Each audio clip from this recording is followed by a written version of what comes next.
Yes! Thank you, everybody, for tuning in to another episode of the Keeping Karlsson Fantasy Hockey Podcast, the best fantasy hockey podcast in the world, hosted by two guys who, at one point, owned Erik Karlsson in their keeper pools. I'm your host, Elon Dubrowski. With me, as always, for this very special episode, Brian Calm.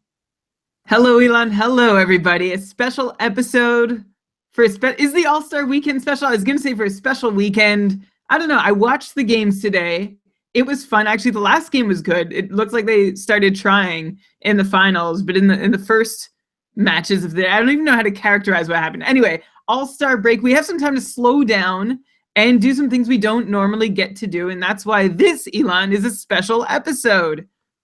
Yeah, well, I mean, even if you don't think the All-Star game itself is special, it's a special weekend because there's no fantasy hockey going on. It's been very weird not having games yesterday and today and checking my lineups and setting things. It's been odd, but you're right, Brian. It's given us some time to reflect, and we decided for this episode, we're going to do something we don't normally do. We're going to go across the whole league alphabetically from A to Z, or I guess from A to W, Anaheim to Winnipeg. We're going to be giving at least one fantasy take on every single team in the NHL. It's going to be a wild ride. Before we get to it, though, let's mention that we are presented by DobberHockey.com. It's a wild ride every time you go there because there's so much content at Dobber Hockey. You know, daily ramblings every single day, all these articles, line combinations, starting goalies. Literally, I use it multiple times a day when I'm preparing for my matchups and deciding what moves I need to make. It's a great site. You got to check it out, DobberHockey.com. Sometimes if you have a question about a player, like when I'm prepping for this show and I just want to, see what the buzz is around a player at any given time, you just punch his name into the player profile or just whatever, the search bar on the site, and it'll take you to all the ramblings where he's been mentioned, all the articles he's been mentioned, all the podcasts of this episode where he's been mentioned. But obviously the quicker hits will be in the ramblings. I find it a great way to just gauge where a certain player is at. If I feel like, I haven't checked up on this guy in a while. All that and more over at DobberHockey.com. Fantastic website. Okay, Brian, we've got our chat room here. I've already been called out. I said A to Z instead of A to Z. I wasn't Canadian enough, but I'll try to pick up my Canadianness as we move forward. Are you ready, Brian? Ready to strap in and just get going? We have a lot to get through. I'm so ready and very curious to find out what it means to step up your Canadianness for the rest of the show. Well, Sami Vatanen, eh? Because that was horrible. But okay, we're going to start in Anaheim, and we're going to start with Sami Vatanen, who's kind of looking like a snoozer at this point. He's pointless in 7 games, down to only 17 points in 47 games on the season. That's only a 30-point pace. That is not fantasy relevant in most leagues, unless you're in like a super deep league. And this is a guy who was for sure drafted in every league. He was probably seen as the best defenseman on Anaheim that you'd want to own in fantasy. Like last year, he had 38 points in 71 games for a 44-point pace. The previous year, 37 points in 67 games for a similar pace. He's this year most often sharing power play time with Cam Fowler, though for a couple of games last week he went. I didn't say that right. He went. Though for a couple. He went down to the second unit while Cam Fowler was the only defenseman. So yeah, he hasn't been the main top power play defenseman all the time. He was actually a healthy scratch on January 24th because he was a -4 in the previous game. What should we expect moving forward for Sami Vatanen? Is he better than a 30-point pace defenseman for this season? Or is this what people need to expect moving forward? And can he be dropped in your league, if you see a better option in free agency? We'll get to some as the episode goes along. But Brian, here are some people who are within 1 point of Sami Vatanen this season. These are the types of defensemen who you're getting equal production from. Ekholm, Clefbaum, Subban, though Subban was injured for a while, okay? Brody, Riley, then we get to Slavin, Brodin, Ian Cole, Trevor Daley, Paul Martin, Mark-Edouard Vlasic. These are the names of people that are within 1 point of Sami Vatanen, above or below. What's going on with this guy? The whole Ducks blue line is in a bad way. You said he's on a 30-point pace. No Duck defenseman has exceeded a 20-point pace over the last month. That means each one of them is accruing about 1 point for every 4 games played over the last 15 games or so. Vatanen is especially feeling the hurt, just 2 points in his last 14. We were hoping for a breakout year, at least a continuation of what we've seen from him going into this year. But I think Cam Fowler's strong start might have gotten in the way of that. And now that Cam Fowler has cooled off, he's still maintaining about a 40-point pace. That's nice. But nobody's really stepped up on the blue line. Like, there's been opportunity to step up and say, hey, here's what I can do, because no one else is doing something. Nobody has grabbed those reins just yet, even with the litany of options available on that blue line. Going back to Vatanen specifically, just 6 points at even strength this year. 11 of his 17 are coming on the power play, so at least he's getting that time. And he's seen a sizable drop-off in even strength shot rates and expected goals for. I think the recovery seems to have begun for him, although, yes, I agree, it isn't showing up on the score sheet. The good news is that he's back out of the valley that he's spent most of this year in, though, and he's now approaching something resembling his previous low points from the past 2 seasons in some goals expected and shot generation metrics. So it's a start, and you're going to need that recovery to keep up. Like, if he just stopped where he is now, we wouldn't see the results we'd hope to from him on the score sheet. Interesting to also note, Elon, someone else who might be on the road to recovery in Anaheim, Hampus Lindholm, has seen a recent spike in all of his shot generation and expected goals measures. Again, not showing up on the score sheet, and he doesn't get the same deployment as Vatanen. So before you get excited about Lindholm, you should definitely try and be excited about Vatanen. Admittedly, it's hard right now. Same to be hard to be excited about Cam Fowler. I can't help but think he probably won some favor, though, with his strong start, and that's enough to make me lean towards him getting still the same opportunities that he's had through the year to be able to get on that 40-point pace. So you're saying people should still hold on to Vatanen maybe in a deeper league because you see some glimpses of production coming soon? Yeah.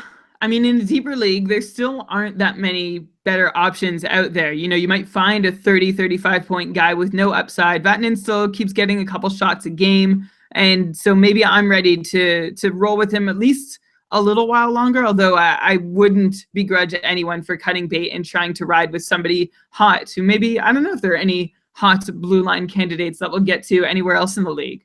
I believe that in Montreal, we're going to stop at a couple. But okay, let's go to Arizona next. Let's talk about the offense, which is kind of heating up lately. And I guess this team, you don't expect them to score a lot of goals. But in the past couple of weeks, Radim Verbata has 7 points in his last 7 games and 30 shots over those 7 games. Martin Hansel came back from missing a couple of games for personal reasons. 1 goal and 3 assists and 1 goal, 3 assists, and 12 shots in the 3 games since he missed those games. So on fire himself. Tobias Rieder on the line with those two, has goals in 3 straight games, 3 goals, 2 assists in the 3 games since Hansel's return, 9 shots on goal. So that whole top line has been producing in the past week at least, and a couple of weeks for Verbata.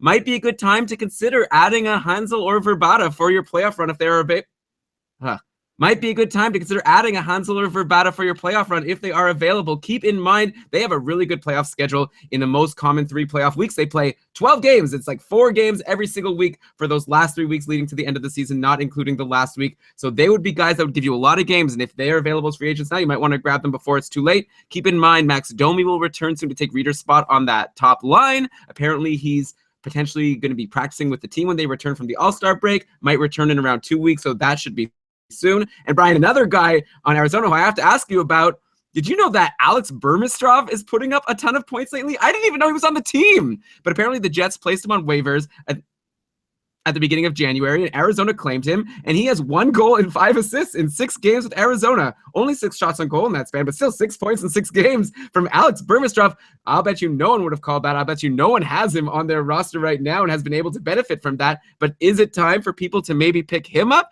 He's playing on a line with Christian Fischer and Jamie McGinn, but has also been getting top power play time. In the last game, at least, with Hansel, Verbata, a guy named Brendan Perlini, a lot of kind of guys I didn't even know were on the team on Arizona. Any chances it's sustainable for Alex Burmistrov? No, I'm not terribly interested in him. It's funny because we've gone through a lot of the season saying, is there one Coyote worth owning, especially with Domi out? And now you're asking me if Alex Burmistrov, as an Arizona Coyote, is worth adding, playing with Christian Fischer and Jamie McGinn. I get that he's getting some power play time too, but no, I'm not terribly interested in him. Going back to Hansel and Verbata, another bonus of having those guys is that they've already been in their bye week. I dropped Verbata going into the Coyotes bye week, sort of hoping I'd get him back. Didn't have that opportunity. I have a cycle spot instead, but hey, he's got great shot on He's great at getting shots on net, even if he isn't scoring. And Hansel's good for hits. So both these guys, even when they're not scoring, might be able to help you in one category if your format accounts for them. But yeah, not so interested in anyone not named Hansel, Verbata, or Domi. In the forward core. Okay, because I was actually going to mention checking out Michael Stone lately. He went so cold. I remember he was healthy, scratched a few games. I thought, okay, forget about this guy already. But he's actually broken out with a bunch of hits and blocks recently. So even when he's not giving you points, apparently now he's throwing out some peripherals for you. So take a look at him for your playoffs if you're in a deep league and those stats are counted. Because like I said, Arizona's playing a ton of games and he's getting a lot of hits and blocks. Yeah, he's actually the second most valuable defenseman in Arizona right now. By the way, I see it. He's splitting most of the power play time lately with Alex Goligoski, but he's doing a little bit more with it and with his peripherals. He had slowed down in blocks. Like we liked him last year, somebody who could pick up for a very low cost, who could get shots and blocks, but he is getting those blocks now. Another Coyotes defenseman with some peripherals, Luke Shen, 59 hits over his last 13 games. Do the math. I'm pretty sure you'll end up with just more than 4 hits per game. Unfortunately, he offers very little else. And while we're on the blue line and before we move on, Oliver Ekman-Larsson sort of back on track. 4 goals, 9 assists. That's 13 points in his last 20 games. So really, that's 13 points in his last 20 games. So very much back on track in that sense, but not in terms of shots on goal. He is still not getting as many shots as we're used to seeing from him, which means that these 4 goals in his last 20 games, we can't expect much more than that, if even that. But the good news for his owners who have stuck with him all season long is, again, the bye week is over, good playoff schedule, and hopefully some scoring is still to come. Yeah, you gotta hope so. Hey, Ian in the chat here is saying OEL for the Norris, in his opinion. I guess he must have good wins above replacement numbers, if I know Ian. Okay, Brian, we're down 2 teams, 28 to go. Let's go to Boston. Brad Marchand is on fire. He's got 11 points in his last 7 games. He's up to 49 points and 52 on the season, so very close to a point per game.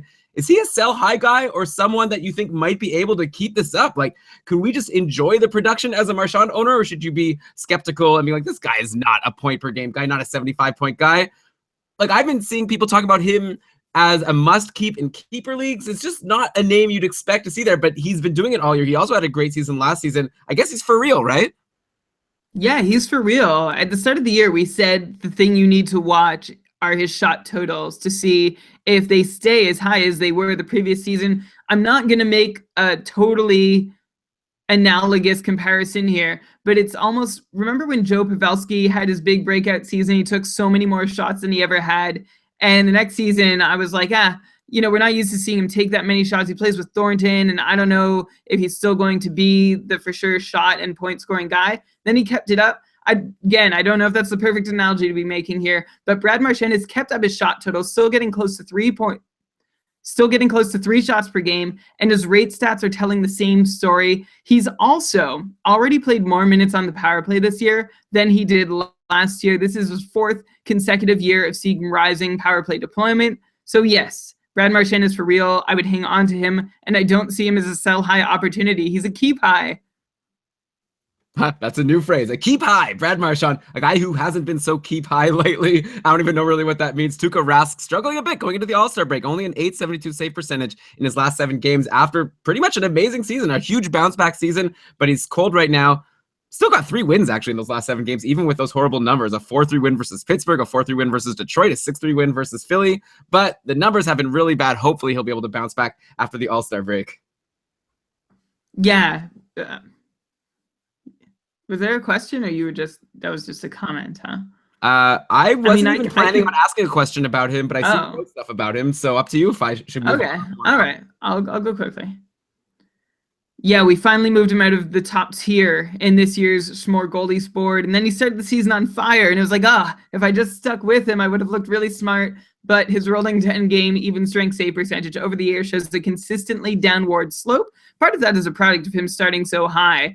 He started the year at heights he'd not recently seen. Now he's at depths he's not recently seen either. So I don't expect him to be this bad. League average save percentage in the league in 2016-17 is .913. He's at .918. That seems about right to me. Above average goalie, not so far above average as of late. I wonder how much of an impact fatigue is going to have going down the stretch, though. He's used to being a workhorse, and I think fatigue has been a mild concern before, especially with injury history building up and age as well. But with Claude Julien on the hot seat and no backup option in sight in Boston, could be a little more of an intense workload down the stretch than usual. Yeah, definitely reasons to be concerned. Man, every time Zane McIntyre, or I guess it was Kudobin before, like comes in, like just they totally suck. It needs to be Rask for Boston to have a chance to win, and they got to win because they're fighting for a playoff spot. So we'll see how Rask holds up to all those games. Let's go on to the next B team, Buffalo. Evander Kane on fire as well, just like Brad Marchand. Just realized I used the same analogy twice. Wait, no, that metaphor. What is it when you say someone's on fire? What literary term are you using? It's not a. Did you say simile? Metaphor? Or analogy? It's not an analogy. It's not a simile. I also am not sure that's a metaphor. Well, I know he's not really on fire, but he's been playing very well. He has 2 goals and 1 assist. Sorry. But he's playing very well. He had 2 goals and 1 assist on Thursday versus Dallas, which gives him 3 goals and 4 assists in his last 5 games. 24 shots in that span. In 5 games! Is Evander Kane finally the Evander Kane that we've been waiting for all of this time since we started the podcast and said that Evander Kane should be a good keeper for years to come? Or is this run of production going to be fleeting, and is he going to be going back to the Evander Kane that we've seen from the past few years and actually probably just end up getting injured? Yes, this 5-game sample is enough for me to be ready to announce that Evander Kane has finally fulfilled his long sought after potential in a sustainable way for getting shots on goal and points. Add him, trade anybody for him immediately because of his multi-cat value. I feel like you're making fun of me. I don't know who I guess I got carried away in my sarcasm. Thank you for cutting in, though, because there was no exit from that for me. I was just stuck. Brian Gionta, by the way, also has 5 points in his last 5 games, which is just a way of me saying, great for Evander Kane. It's nice this is happening. But if Brian Gionta can do something similar, it's not ready to get too excited about it. This run does look pretty good. 3 goals on 24 shots, still high for his career numbers in terms of his shooting percentage, but not in another stratosphere. It's pretty reasonable. Weird line mates, though. I'm not ready to buy in on Evander Kane any more than I am, say, Sam Reinhart, who has done as well over the last month, although he doesn't have the shots. Everybody wants to know, is Evander Kane getting the blocks and all? Everybody wants to know, is Evander Kane getting the hits and all this? No. Only 10 hits in that span where he's been on this really great productive tear. So even in the short span, he's not fulfilling all that promise, but he's fulfilling some of it, and perhaps he can keep doing so. Lots of shots on goal is what you're looking for from him.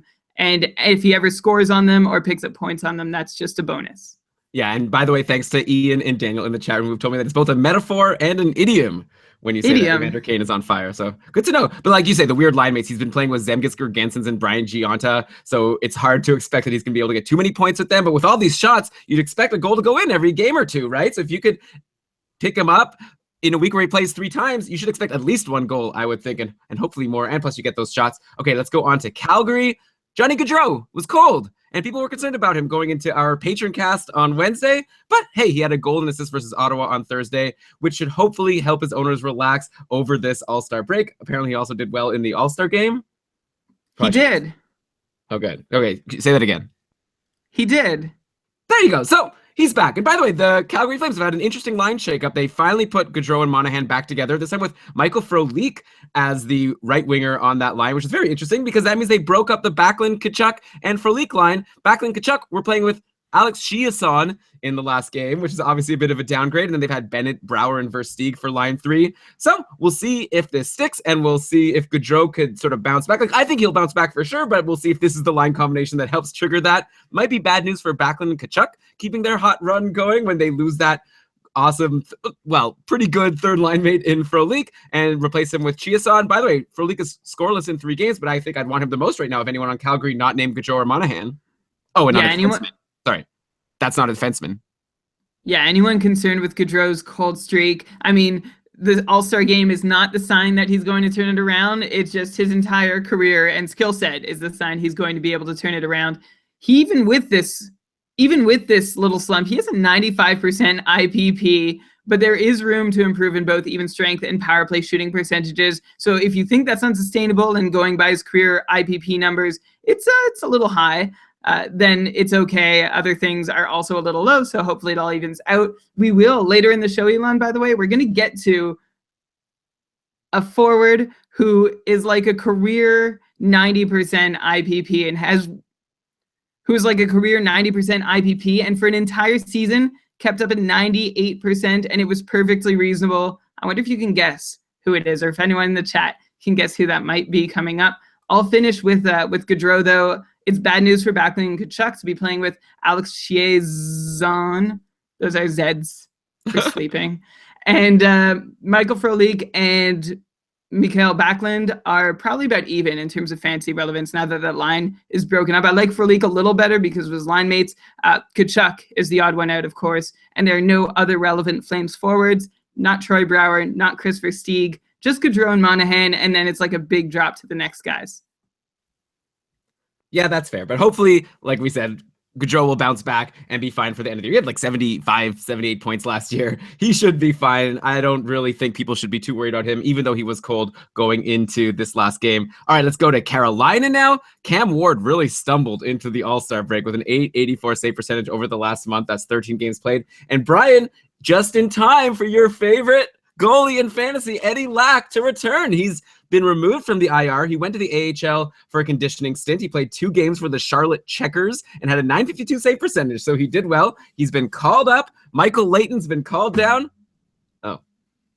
Michael Layton's been sent down, and I'd imagine with Ward playing how he's been, Eddie Lack should get a game in, right, next week. So maybe should people keep an eye on him, even though he's been so bad? Like, he has an .856 save percentage himself this season, but only in 4 games. .901 save percentage last year, which was horrible, but hey, .921 save percentage the year before, but that was with Vancouver.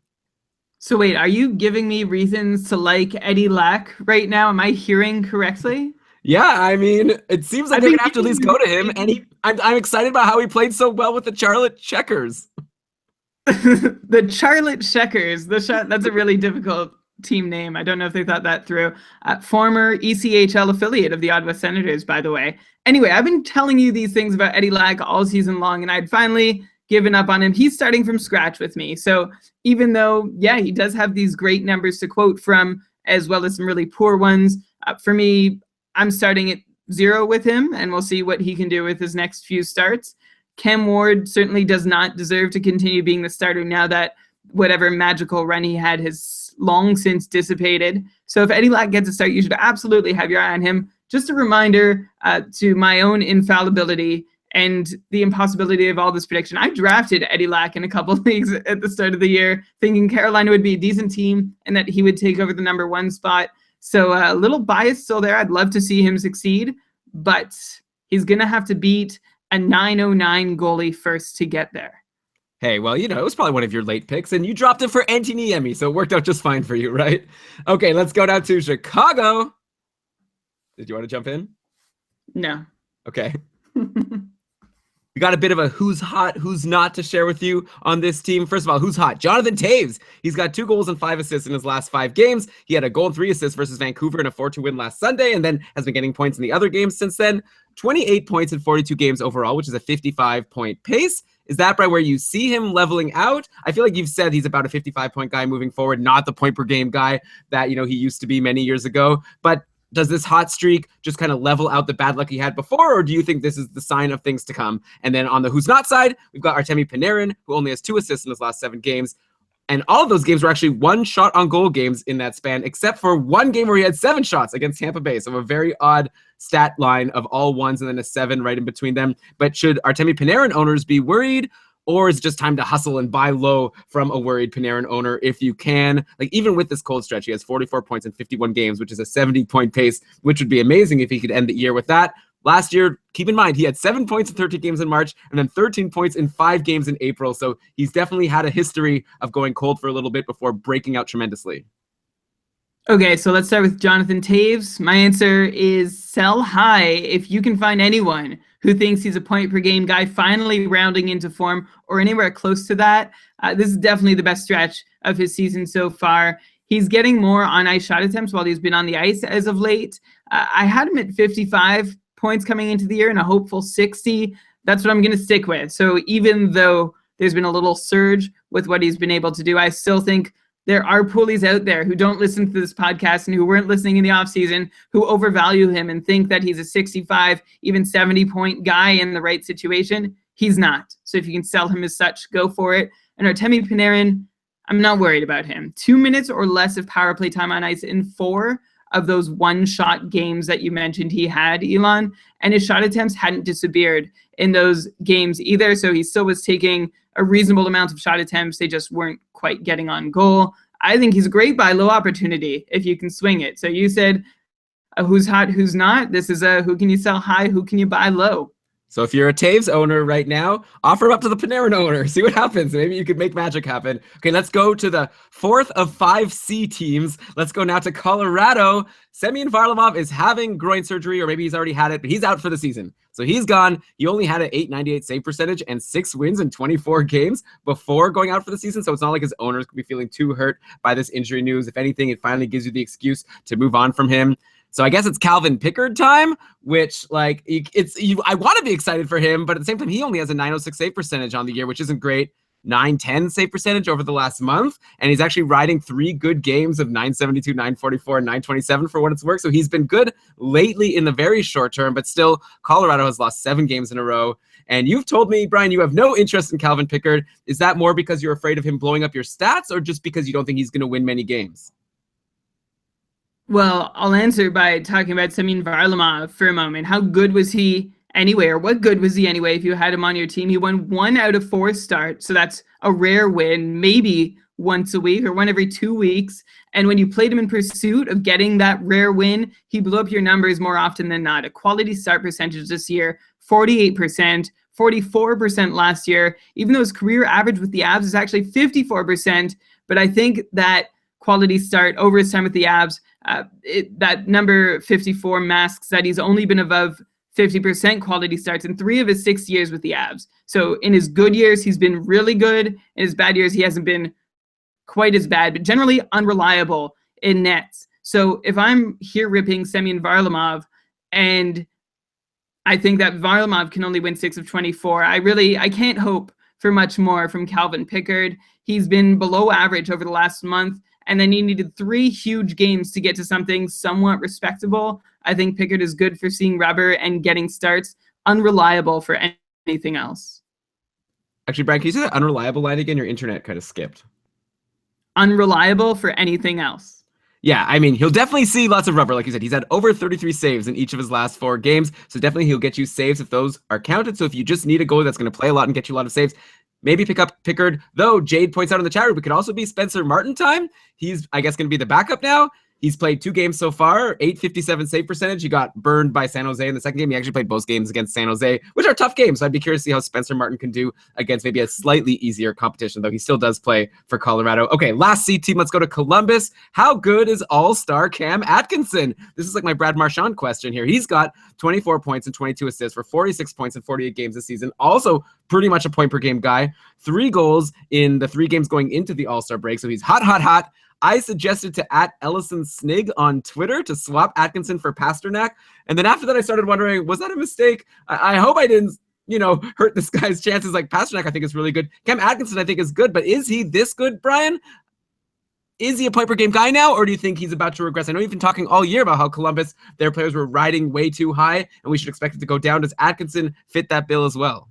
It's not that the players were riding way too high. It's that power play was riding way too high. So Cam Atkinson is a very good hockey player, and kudos to him for being a near point per game guy this far into the season without any crazy aberrational even strength numbers. But he is going to see regression commensurate with that of the CBG. I won't go that way. With that of the Columbus Blue Jackets power play, 19 of his 46 points so far this year have come on the power play. If you cut those in half, which is somewhat arbitrary, but that's what I'm going to do here, then he's about a 60-point player, which is still great considering where you likely drafted him or even grabbed him out of free agency. That's about where I'd value him for the rest of the year. David Pasternak, he slumped for a while. I think he has 5 points now in his last 3 games. One of them was a goal. It could be about even. I'd be curious to get the patrons' take on this, to be honest. It's I think Pasternak might have a little more goal scoring potential, might be able to put a few more shots on net, but overall, I might expect them to have similar point totals through the rest of the year.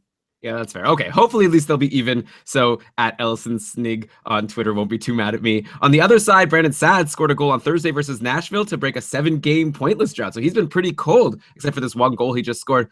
What do we expect from him moving forward? At one point, he was close to a point per game. Now he's down to a 60-point pace. Do we expect him to keep falling, or do you think he could at least hold this 60-point pace for the rest of the year? I think he's probably a 55, 60-point guy. He's already paid a chunk of his regression dues, but there's also this issue with some declining shot totals. You go from there's your internet just totally like squeaked. Okay. Squeak, squeak. Okay. Like, I don't know, but also there's But also there's an issue with some declining shot totals we're seeing. He had about 3 per game last year, and he began this year that way. Then he went down to 2 shots a game. Then he went back up to 3, now back down to 2. So these are like 15-game samples in which this is happening. It's a bit of a roller coaster. So I imagine his shot totals will recover again, and it's just a temporary thing. But in the meantime, he has 1 or 0 shots on goal in his last... Oh, no. I missed the key number. I think I remember it. He has 1 or 0 shots on goal in 7 of his last 11 games. He's only had more than 2 shots on goal 2 times in his last 11 games. So if you're not getting those points and you're not getting those shots, ish league. No, Brian, your internet just completely cut out for a bit. Could you go back to I don't even know now. Like, I don't know.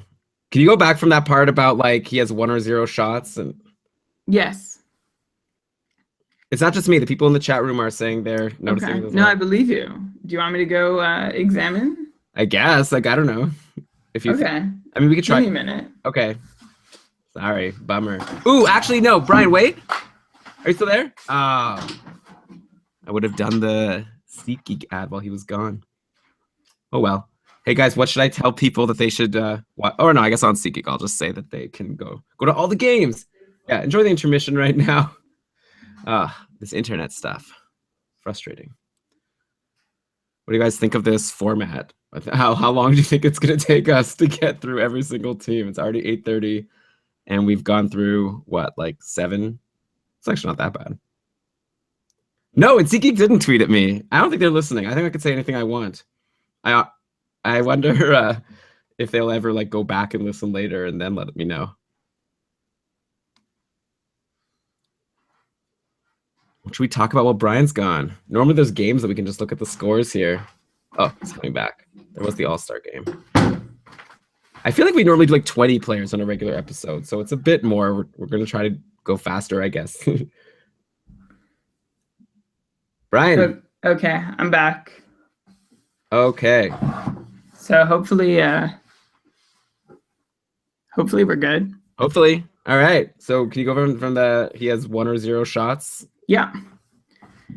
He has 1 or 0 shots on goal in 7 of his last 11 games, and he's only gotten more than 2 shots on goal twice in his last 11 games. So I expect him to be okay in the long run, like 55, 60 points again. But in the meantime, it's probably hurting you quite a bit to be holding him while he's slumping. He's not even getting shots on goal. I would say if you're in a deepish league, just hang on. Everything's probably going to be okay. If you are in a league where he's a cyclable player, you can probably do that until he starts getting those shots again.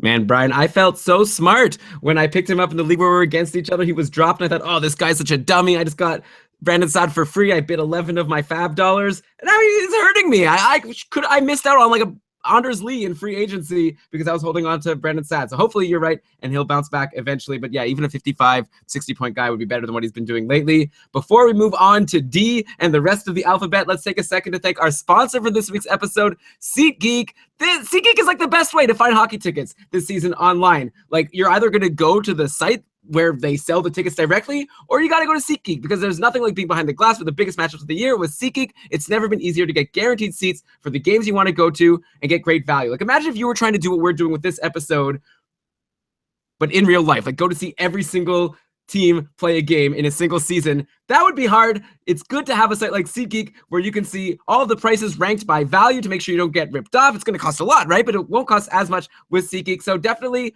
they're the place to go to.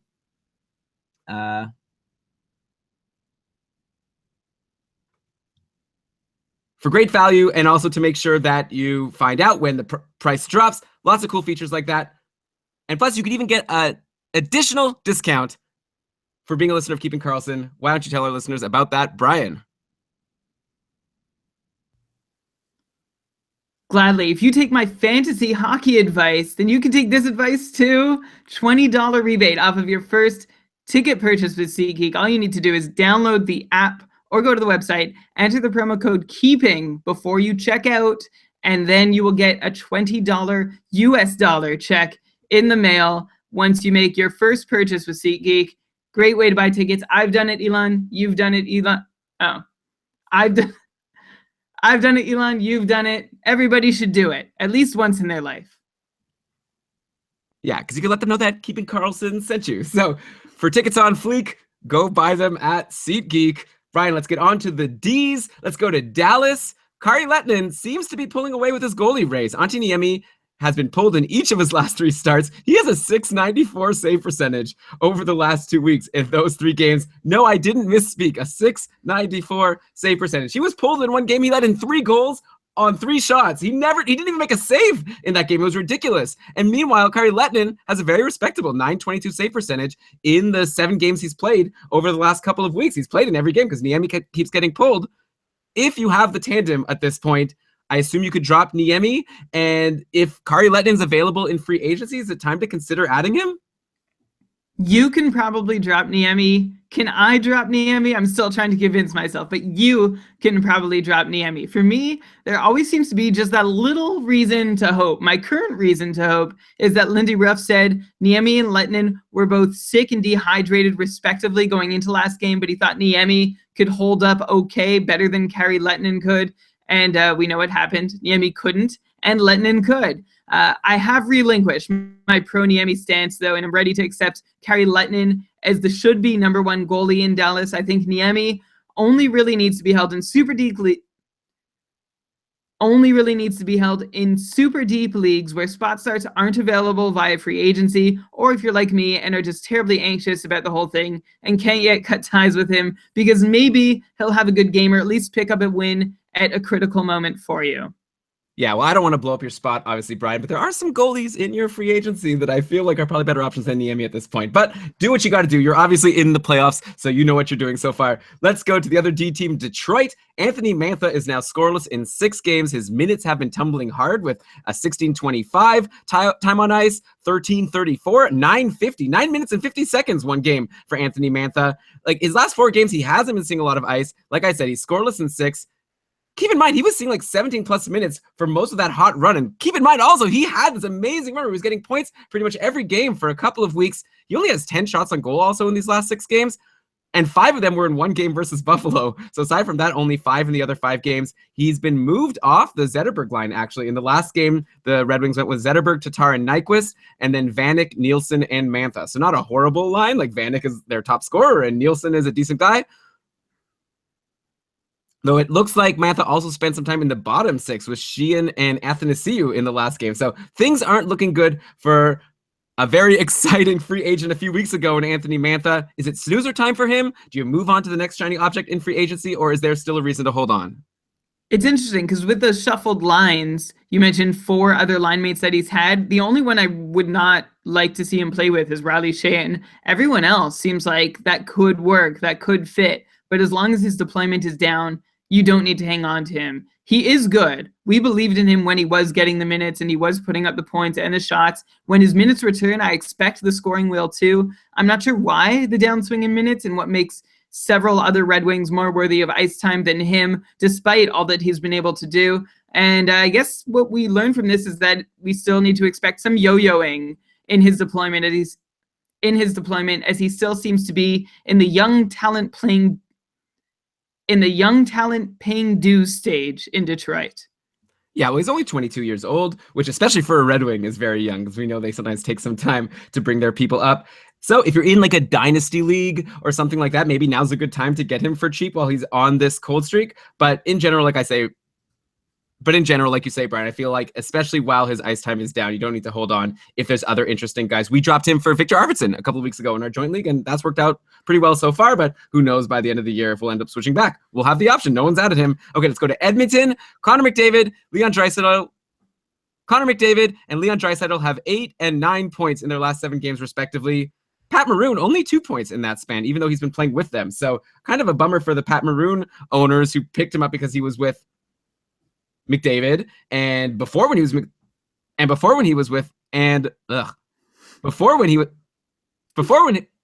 Take a breath.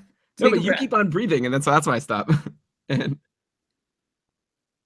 before when he was with McDavid, he was doing so well. This time, not as well, but keep in mind, as long as you have the McDavid line mate, he could break out at any time and have like a 3-point game. So I'm not sure if you need to drop Pat Maroon yet, especially because Edmonton plays 4 times next week, and it's only a 6-day week for games because there's no games on Monday. So that's an especially good deployment for him. So maybe hold on a little longer, or do you say, Brian, maybe it's time to just drop him because he's cold? I wonder if you could drop Pat Maroon for someone like Eberle or Ryan Nugent-Hopkins, who are finally doing something. Like Eberle and Ryan Nugent-Hopkins each have 6 points in their last 7 games. They've been playing with Benoit Pouliot, who's kind of pulling the Pat Maroon, and he only has 2 points in that span. But 4 of those 6 points were in one game for Eberle versus Calgary. Ryan Nugent-Hopkins has been spreading his points around a bit, but nice to see a decent second line on Edmonton. Not so nice for the Pat Maroon owners who are seeing a drought, even though McDavid and Draisaitl are doing so well. Yeah, it's a shame Patrick Maroon has not been able to get in on more with his line mates. I imagine part of the reason for that is not just at even strength, but he's still not getting top power play duties. Mark Letestu is hanging onto his top unit spot, though not sure what he's really done to earn it. They just like the way he plays away from the puck on the power play. I suppose 2 power play points in his last 15 games. He does have 4 even strength points in his last 6, though, so that's something. Back to Patty Maroon, though, still at least 2 hits per game, sometimes more. Good for a couple shots most of the time, too. So if your league counts those things, you can hang on. Like, you can afford it. He'll still collect you some value, and let's see what lines the Oilers come out with after the break. And then over to Nugent-Hopkins, who's quietly posting the best shot rate numbers of his career. He's averaging 3 shots per game. Usually has been around 2.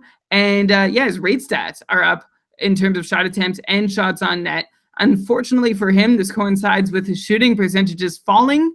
I would love for him and Jordan Eberle to find their games together and get on track together. I bet the Oilers would too. That's a situation to watch if they do stay on the same line coming out of the All-Star break. Yeah, maybe all Eberle needed was us to call him out on the podcast to bounce back. But like I said, he got 4 of these points that he's been getting recently in one game. So I'm not ready to take Eberle out of my doghouse just yet. But let's see if he could have a good 4-game week next week, and then maybe we'll bring them up again next weekend. Okay, let's go to Florida now. Alex Barkov practiced on Thursday, and the most recent Roto-World update says he could be back in 2 weeks. What happened to him being out for the season? That was the news that came just before. So I don't know who these doctors are in Florida giving this fake news, but hopefully Barkov will be back, because that would be great for Florida and great for his fantasy owners, of course. Who will be hurt the most by his return? Like, I guess the obvious answer is Jared McCann, who has been playing with Jágr and Marchessault recently. So I assume Barkov will take that spot. I don't even have to assume. He'll for sure take that spot on the top line. Nice to see, by the way, the Riley Smith, Vincent Trocheck, and UC Jokinen line back together. Trocheck is so hot right now with 12 points in his last 9 games. I guess I'd ask if it's sell high time for him, especially with Barkov potentially coming back soon. And I mentioned that Marchessault is like only a half point per game guy, or has only been that for the last little while on the last episode. So of course he went on a 4-game point streak to go into the All-Star break, and he's seeing top power play time. So maybe I was too quick to dismiss Jonathan Marchessault in the last episode. I don't think you were too quick to dismiss Jonathan Marchessault, because he had been on a half point per game pace for the better part of the last 2, dare I even say 3 months? I've just lost track of time. He's on a nice run now, which is great, and we'll see if he can keep taking a bigger role. Steve Laidlaw over at Dobber Hockey, who does a lot of the ramblings and writes a bunch of articles, he said that Marchessault, Trocheck, and Luongo were the only Panthers worth hanging on to through their bye week, or through like a light week of games heading in and out of the All-Star break. So Jágr, a conspicuous omission there. So he's got Trocheck, Marchessault, Luongo as the only relevant Panthers. I wrote him just to make sure he remembered Jágr, and he's like, yeah, I remembered Jágr. So we'll see what Marchessault can do. I'm still a little bearish on him, or is it bullish? Ugh, why do I even use these words? I can never remember which one's which. Bearish, right? I don't know. Yeah, bullish means you like him, and bearish means you don't. Okay, I'm going to go from bearish. Bearish on whether he can really be closer to the guy he was for the first month of the season than to being a half point per game guy. The other Panthers you mentioned, you mentioned Barkov. I don't know when he's going to be back, so we'll just deal with it when he is. Vincent Trocheck, he does lose some value if Barkov is back. I still think you can treat him as a 55-point guy with upside for a shot at 60 if everything goes right, if he is the number one center for a longer period of time. If not, maybe you can downgrade to like 50, 55 points. A couple Panthers who we mentioned on the Patreon cast, Elon, who had huge finishes to last year and have been quiet so far this year, UC Jokinen and Riley Smith. They were near point per game guys down the stretch last year. Can they do it again? I don't know. We'll watch, though. Can you say I don't know again? I don't know. We'll be watching, though. Yeah, tune in next week to find out if the point per game Riley Smith and UC Jokinen have arrived. Okay, let's now go to Los Angeles. Tyler Toffoli is hopeful to be returning soon, and he will likely bump Kyle Clifford from the line with Jeff Carter and Tanner Pearson. Currently, Toffoli is only on a 51-point pace after he had 58 points last season. Do you expect him, when he returns, to be closer to the 50-point guy or the 60-point guy? I'm going to go right in the middle. I'm going to say 55 points. I've thoroughly documented over the last couple of years the difficulties that Los Angeles players not named Kopitar and Carter have in reaching 60 points. And not much has changed since we last really talked about Toffoli. He's a talented guy, 30 goals last year, but they were a function of some fairly friendly percentages. So yeah, straight down the middle, 55 points for me. By the way, back to what you said about Trocheck, I feel like does it really matter if Barkov comes back or not? He's either going to play with like Jágr and Marchessault or with Smith and Jokinen. I feel like either line could end up being the better one. So I don't know. I think Trocheck could be good either way, but I agree with you that 60-point pace. Just wanted to point out, I don't see a huge difference between the top and second line. Well, I expect the number one center to be relied on for offense a little more heavily than the number two guy, which is essentially what accounts for the difference. But I hear you. The quality of line mates is not drastically different, especially with Huberdeau not coming back. Yeah, and I guess there's the power play, of course. Anyways, okay, on to Minnesota. Stanley Cup favorite Minnesota Wild at this point? Like, is that too crazy to say? It seems like they can't lose lately. They have amazing goaltending. They're getting points from literally everyone on the team, it seems, at least everyone in the top 9. Zach Parise was bumped to line 3 with Pominville and Haula recently, and he's helping Pominville and Haula get a bunch of points. Like, Pominville has 3 goals and 7 assists in those last 10 games. 10 points in 10 games for Jason Pominville. I thought he was done in fantasy, like someone we didn't have to talk about anymore. All of a sudden, he's doing well. Zach Parise actually only 3 assists in that span, so maybe it's not fair for me to say that it's Parise who's helping these guys get points. Maybe they're dragging Parise along for the 3 assists he's getting. Like, even Haula is doing better than Parise. He has 6 points in his last 10 games. Should Pominville now be at the top of people's watch lists if Granlund and Koivu and Zucker and Eric Stahl and Niederreiter and Coyle are all taken? Should he be the next Minnesota Wild player that everyone should be clamoring after? And of course, I got to ask, do you still believe in a Zach Parise bounce back, or has this demotion to the third line signaled that maybe it's time to finally let go? Okay, so first you bring back Eddie Lack as somebody who you think can go on a good run now or has an opportunity. Now you bring up Jason Pominville. It's like Christmas in late January, just a month after the real Christmas. Christmas in the calm residence. All of his favorite fantasy players are potentially relevant again. Well, my once favorite, and all the guys that I still have some measure of belief in, but Pominville is another guy like Lack, who with me is starting at 0, essentially, after not coming through a few times for me. It's interesting that you mentioned all those Wild forwards. How many of them can be worth owning? And maybe an answer to that can be found in the fact they're third in the league. They're third in the league in goals for per 60 minutes. So goals per game, essentially, that's a fancy way to do it. But they are middle of the pack in expected goals per game. So, like, you could add Pominville, but I wonder if some of the names you mentioned are going to be more are going to be more cycle worthy over the next 30 games than their current owners expect them to be. And I'll put Pominville in that group too. Minnesota is second in the league in shooting percentage, just behind Washington. That's not to say they don't deserve a lot of these goals, but going by expected goals, they probably should not be ranking quite as high as they are, and their shooting percentage being so high might attest to that. The shooting percentage being so high can attest to that.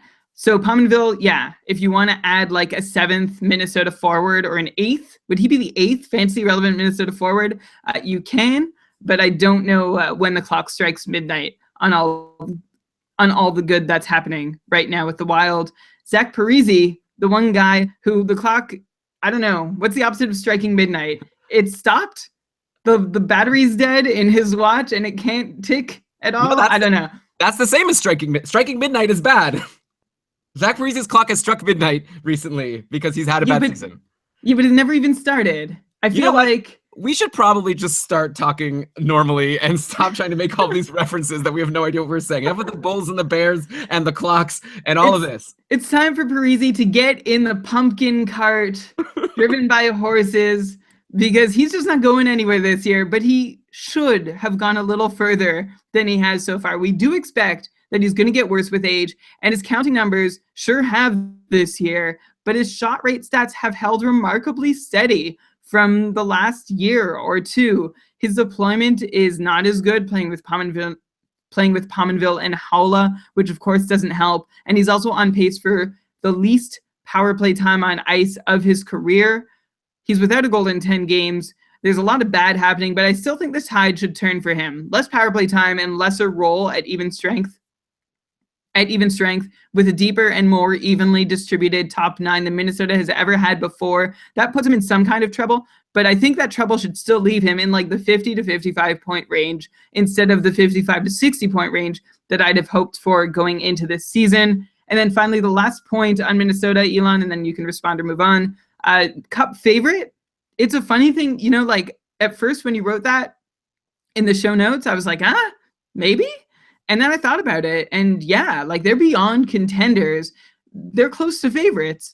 Their top 9 is solid. Even with a half-present Parise, they have a solid top 4 on the back end, a world-beating goalie. How many teams do you think are more likely to win the Cup right now, especially with a weaker than usual West? I'm going to say that I have the Wild as the team with the best chances as coming out of that Western Conference, and Vegas has them with the third best odds of winning the Cup as of today at 8-1 odds, equal to Columbus's odds and Pittsburgh's odds. It's a funny group of teams that you wouldn't expect to be lumped together. Washington and Chicago are leading the pack in Stanley Cup odds, in case anyone wanted that picture fully drawn. And I made a mistake by going back to this crazy way of talking in metaphors or idioms. I need to at least be able to label the manners of speaking that I'm using. That's good for you, Brian. Yeah. By the way, don't take this bet on Chicago. I mean, I take the Minnesota bet over the Chicago bet, especially if you're going to get better odds. By the way, with Zach Parise, I feel like you've changed. You said just now, like he's more of a 50 to 55 point guy as opposed to the 55 to 60 you were hoping for. I'm pretty sure you were saying going into the season more like 60 to 65. So you've lowered your numbers right now. I don't. You're cooking the books. No, that's true. Is it? I'll take. You know what? I probably could have said. Maybe I didn't include the 55 to 60 part. Maybe I just wanted like 60 and maybe a couple more if you're lucky. Okay, I'll go with that. Because like the past few years, he has been a 60-ish point player. Last year, he was close, but not quite there, which is why I don't know I would have said any higher than 60. Well, go back to the archives, everyone, and show Brian Yeah. That he loves Zach Parise. Maybe a bit too much. And by the way, though, obviously you don't anymore. If you're saying he's like a 50 to 55 point guy, that's droppable in some shallower leagues. So obviously a big call for Parise, but you are saying that his shot rates are okay and you expect him to be able to do something. Obviously, it'll help if he could get back on that top line, because I don't think that Pominville and Haula are going to keep this up. Okay, let's go now to Montreal. Brian, we're halfway through. We've done 15 of the 30 teams. It's not even 9 o'clock. You were worried we'd go for like 2.5 hours. We've gone through half the teams. We've talked about Dauber. We've talked about SeatGeek. We're rolling. Didn't you say that you weren't going to talk about any time constraints on the show anymore? No, I meant more like rushing. Like this is the opposite. I'm saying I feel like we're doing well. I was worried when I was editing this. This won't go into the show for the people in the chat room. I was worried when I was editing a couple episodes ago that like every single player near the end, I was like, okay, really quickly, let's talk about this person. Then I was worried that I'm like stressing out the listener who just wants to listen to a podcast and doesn't care about my stress of how long it's going. So Cool. cool. So what did I say? I mean, like people who are listening don't know what it means to be 9 o'clock for it to be almost 9 o'clock. All right. Just trying saying. to bring people in, make it fun. You know, it's not all just. I hate fun. Numbers. Yeah. Okay. So I said. When you have fun. Of course. Well, yeah. So what did I just say? I said it's 9 o'clock. We've only gone through. Then you said something that I want to put on. Do you want to say something else? Just say something like, let's go with the second half or something like that. Give me something. Second half, here we go. Okay, let's go to Montreal. A guy who I know you made fun of me for mispronouncing his name before, but I've been practicing. Nathan Beaulieu is producing again, and he's back on the top power play with Weber, Radulov, Pacioretty, and Galchenyuk, though actually Galchenyuk has been injured in the last couple of games, so Lehkonen came in. Hopefully Galchenyuk won't be out long. Again, I think he won't be. Anyways, back to Beaulieu. 3 power play assists in his last 4 games, so obviously the power play time does him well. I'd say keep an eye on him while he's there. It's a very good-looking power play in terms of the players on it, and I'd want the extra defenseman that's there playing alongside Shea Weber. And another defenseman on Montreal I wanted to mention, Jeff Petrie, quietly has 24 points in 49 games for a 40-point pace. I'm sure most people didn't expect Jeff Petrie to be putting up these kinds of numbers. I'm sure he wasn't drafted in most leagues, but I'll bet you he's owned in a lot of leagues now because along with these points, he's averaging around 2 hits and 2 blocks a game. So just like a solid fantasy pickup if you made it earlier in the year, especially in a bangers in mash league.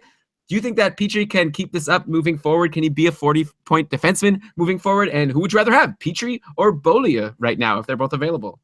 Beaulieu's had a funny season where he's had different kinds of relevance, especially over the last month. Like he was good with points for a little bit, he's good with hits for a little bit, good for blocks for a little bit, and now he's a power play point guy, which is great. He seems to find different ways to be fantasy relevant. It's nice to have a few different tricks up your sleeve, but overall, I would prefer Petrie. He's such a nice, steady depth guy. Couple hits, couple blocks, gets the job done. Can help turn very tight categories in your favor. So for that reason, I would take Petrie a little more consistently helpful to Beaulieu. Seems to go through a few more outages where he's just like off the grid in terms of relevance for your fantasy team.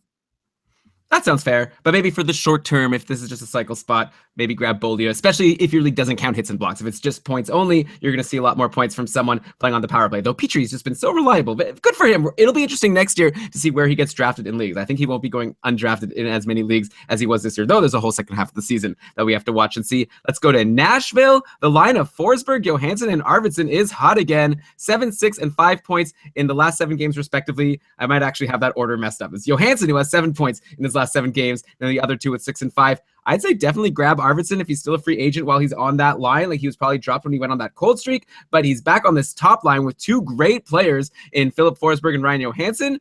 He's also been on the top power play with those guys and James Neal, who actually has 4 points in his last 5 games after slumping a bit himself. Still, I'd say I'm concerned about James Neal playing on a line with Colin Wilson and Calle Jarnkrok. His loss, though, is Arvidsson's gain playing on the top line. Not saying I'd rather... Actually, that'd be interesting to ask you, Brian, who you'd rather have between Arvidsson and James Neal right now. Obviously, Neal has the history, but Arvidsson's having a great year, and he's on this really good line. Yeah, great year for Arvidsson. He's only had really short spells where he hasn't produced while playing on this top line, and most of the year he's just been dandy. We've talked about him a lot on the show, someone we like. James Neal, on the other hand, there's no real signs that the 29-year-old's game is due for a real pickup. I agree that his deployment could be an obstacle that makes it more difficult to be a 60-point player, like the way that he's playing on the second line.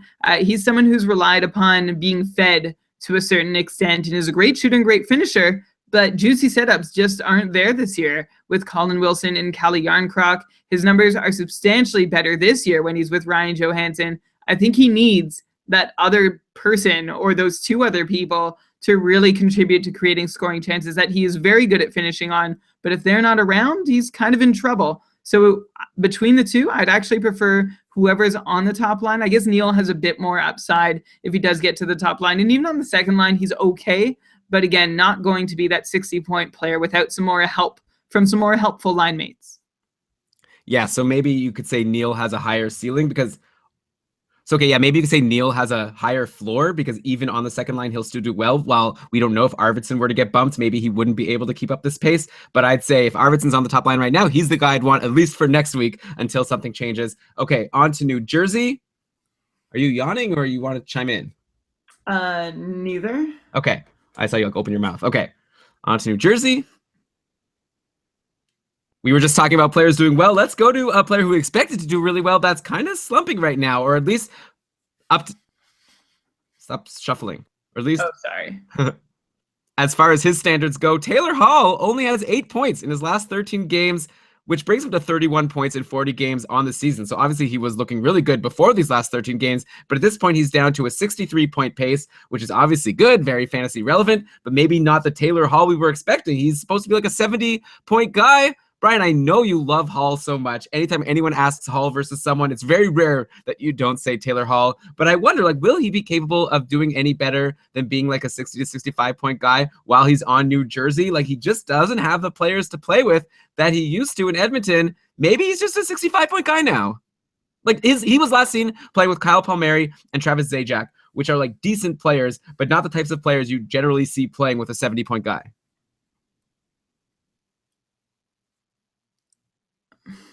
I'm thinking of how I want to.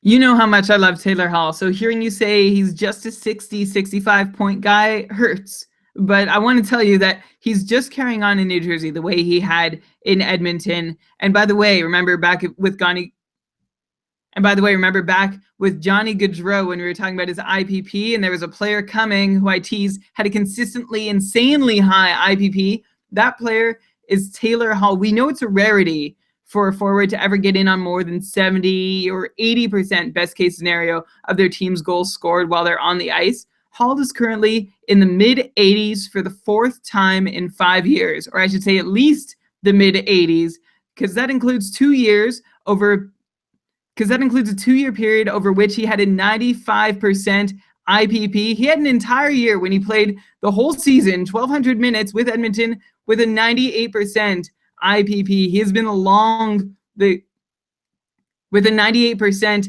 IPP. He has long been the guy to make things happen, was that guy in Edmonton, continues to be that for the Devils. He really only fell off a point per game pace recently, like over the last 10 games or so. He's still a big shooter. I think the issue is there's no Jordan Eberle in New Jersey to help finish things off. So getting his own goals is even more important than it was before to Taylor Hall. Plus, getting his own goals has proved more difficult this year. Just 3%. Sorry, can you go back from getting his own goals is proven? Because then your internet cut out. Also, getting his own from goals. Where? Sure. Okay, yeah. Also, getting his own goals has proven to be more difficult than years past. I don't think by any fault of his own. He has a 3% even strength. He has a 3% even strength shooting percentage so far this year. That's not helping his cause and his reason to think that he can score more than he has. I still like him as a 70-plus point guy, but yeah, there's less of a safety net for him in New Jersey because if he can't score, there's no Jordan Eberle or anyone else that can step up and at least collect him assists in the meantime on a consistent basis. Yeah, I mean, we knew going into the year that it wasn't going to be like amazing for Taylor Hall to go to New Jersey. Hopefully he'll be able to just carry these guys and get his points. But I don't know, we're getting questions now on Facebook or on Twitter, asking about what's his keeper value. Should people be trading for him now for him to take a keeper spot? It's just hard for me to see him as someone who's going to get the 70 points. I think he should be good for around 65, but it's going to be tough. We'll see. Okay, on to the Islanders. This line of Tavares, Lee, and Bailey still red hot, as is Nick Leddy on defense. Leddy actually has 3 goals and 8 assists in his last 10 games now. And Brian, this is like deja vu. Do you remember last year? Leddy did nothing for the full first half of the season, and it seemed like he was dropped in most leagues. And then he just was so hot for a long stretch, starting around January or February, and it's happening again here. So definitely, if you've added Leddy, I'd hold on. He was hot all of February last year. So obviously that's just a small sample size. I don't know how predictive just looking at last year is, but we've seen this before. Looks like we're seeing it again. But anyways, we've already talked about Tavares and Lee and Bailey and Leddy in previous episodes. Let's talk about Andrew Ladd, who scored 2 goals on Thursday versus Montreal in his second game back from injury. And his first game under new coach Doug Waite. Was that a random anomaly? or is he someone worth watching now? Like, he was on a line with Alan Quine and Jason Chimera for most of the game and only on the second power play, so it's not as if Andrew Ladd's deployment has improved, but I mean, he's a guy who came into the team expected to get a lot of points. We expected him to play with John Tavares. Hopefully they won't bump Bailey and Lee if you're an owner of one of those guys, since those guys are obviously benefiting. But can we still see some offense from Andrew Ladd moving forward, or is this just like 2 goals in one game? Could happen to anybody. Don't expect it to happen again. I'm looking forward to finding out what the answer is to that question. Andrew Ladd is still not who he used to be. So if you're counting on him to return to his greatest days in Winnipeg, you can't get there. It's not going to happen. But I'm curious to see what he can do. The question behind the question is he going to do any better than Alan Quine and Jason Chimera as line mates? Because I think he's going to need better than that to put up points at a fantasy relevant pace. I think he's going to need someone to help him get those points, and I don't know that those are the guys who can do it. Meanwhile, along that top line you mentioned with Anders Lee and Josh Bailey, I feel like this was the first time this year was the first time when Jack Capuano really held with a constant and reliable top line combination. So Lee and Bailey are locked in as worth owning, or at least considering strongly in many formats as a result. Lee a little more so than Bailey. Yeah, especially if your league counts hits. I know Lee gives you a bit more there. And also, he's taking a lot of shots. But Bailey, not too bad. Having a great year. Obviously, when you play with John Tavares, who's finally breaking out.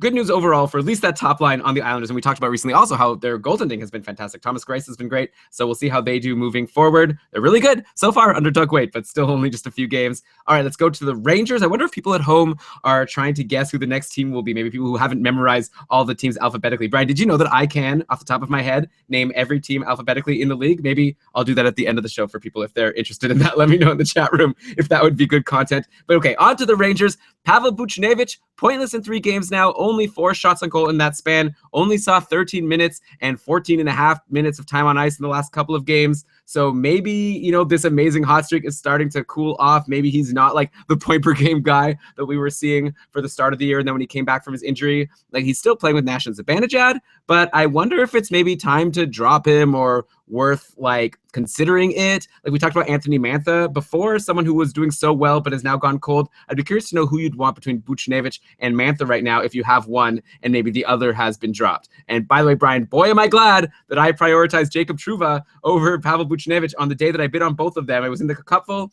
They were both free agents, and I had to pick one to bid on, and I bid on both of them, but I put Trouba first. And man, I'd be pretty annoyed if I had put Buchnevich first because I don't think he's gotten a point since I did that.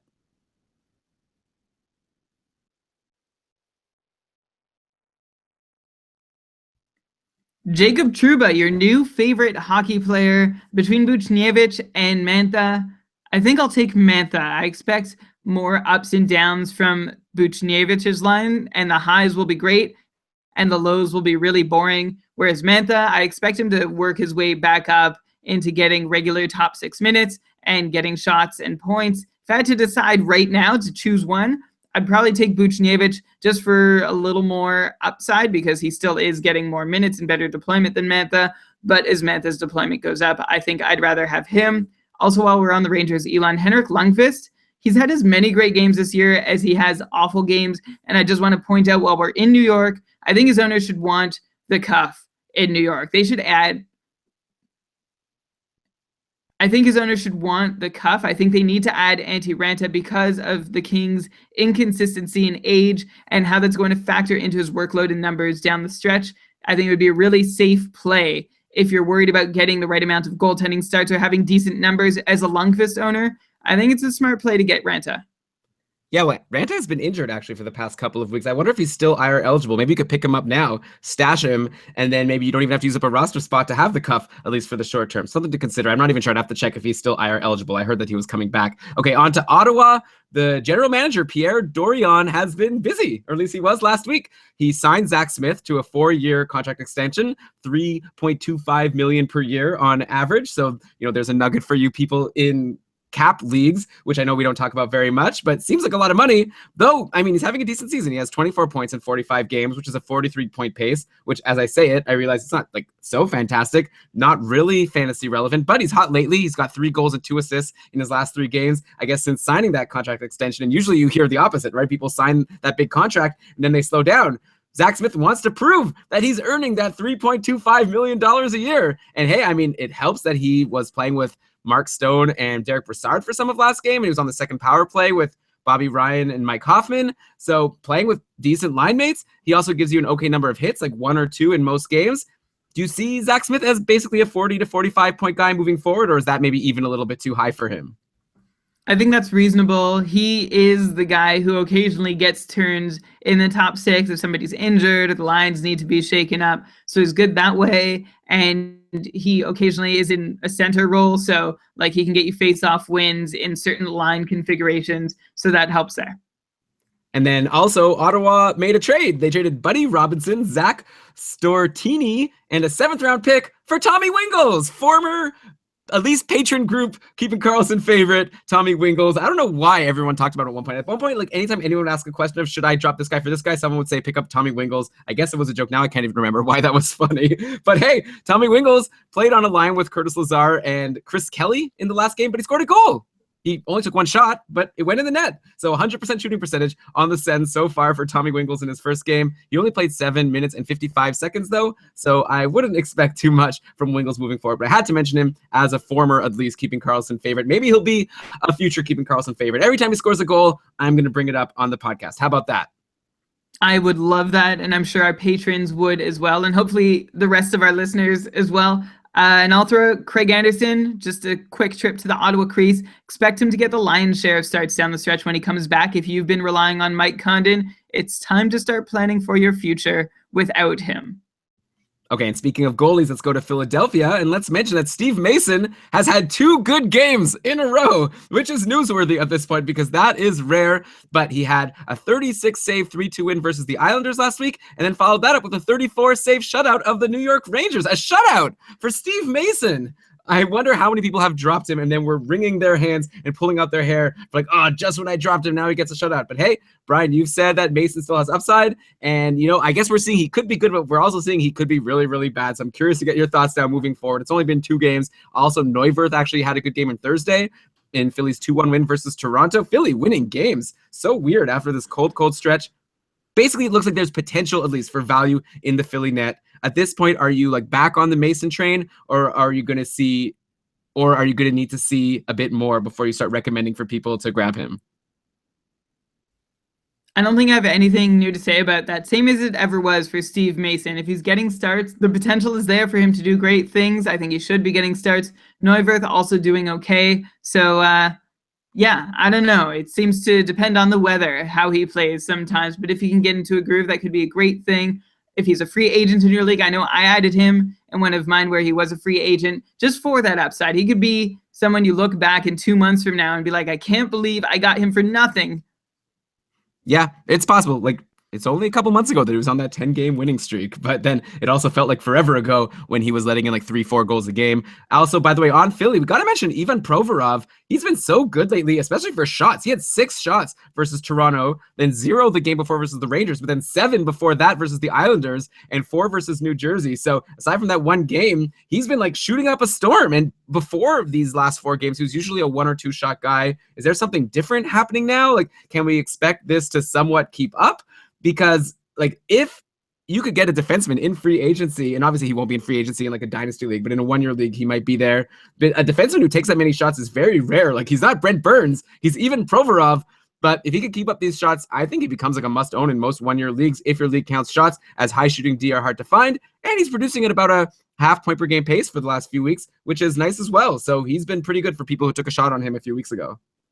Yeah, someone who's not generally a top pairing or top power play defenseman, he's doing very well for himself in shots on goal. He has 16 games this season where he's had 3 or more shots on goal, which is amazing for a defenseman. Just some comparables. Zach Werenski has done it 19 times. Ghost has done it 19 times, but they have the luxury of power play time on ice and some extra minutes as well.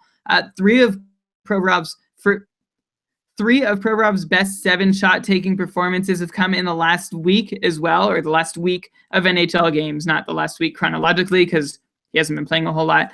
So not so different from the whole season. Like, he's been putting up shots fairly well through the year, but still a little different in that these are even higher shot volume outings that we're seeing from him the most recently. He's still way down at 65th in the league in shot rate stats, though, in shots per 60 minutes.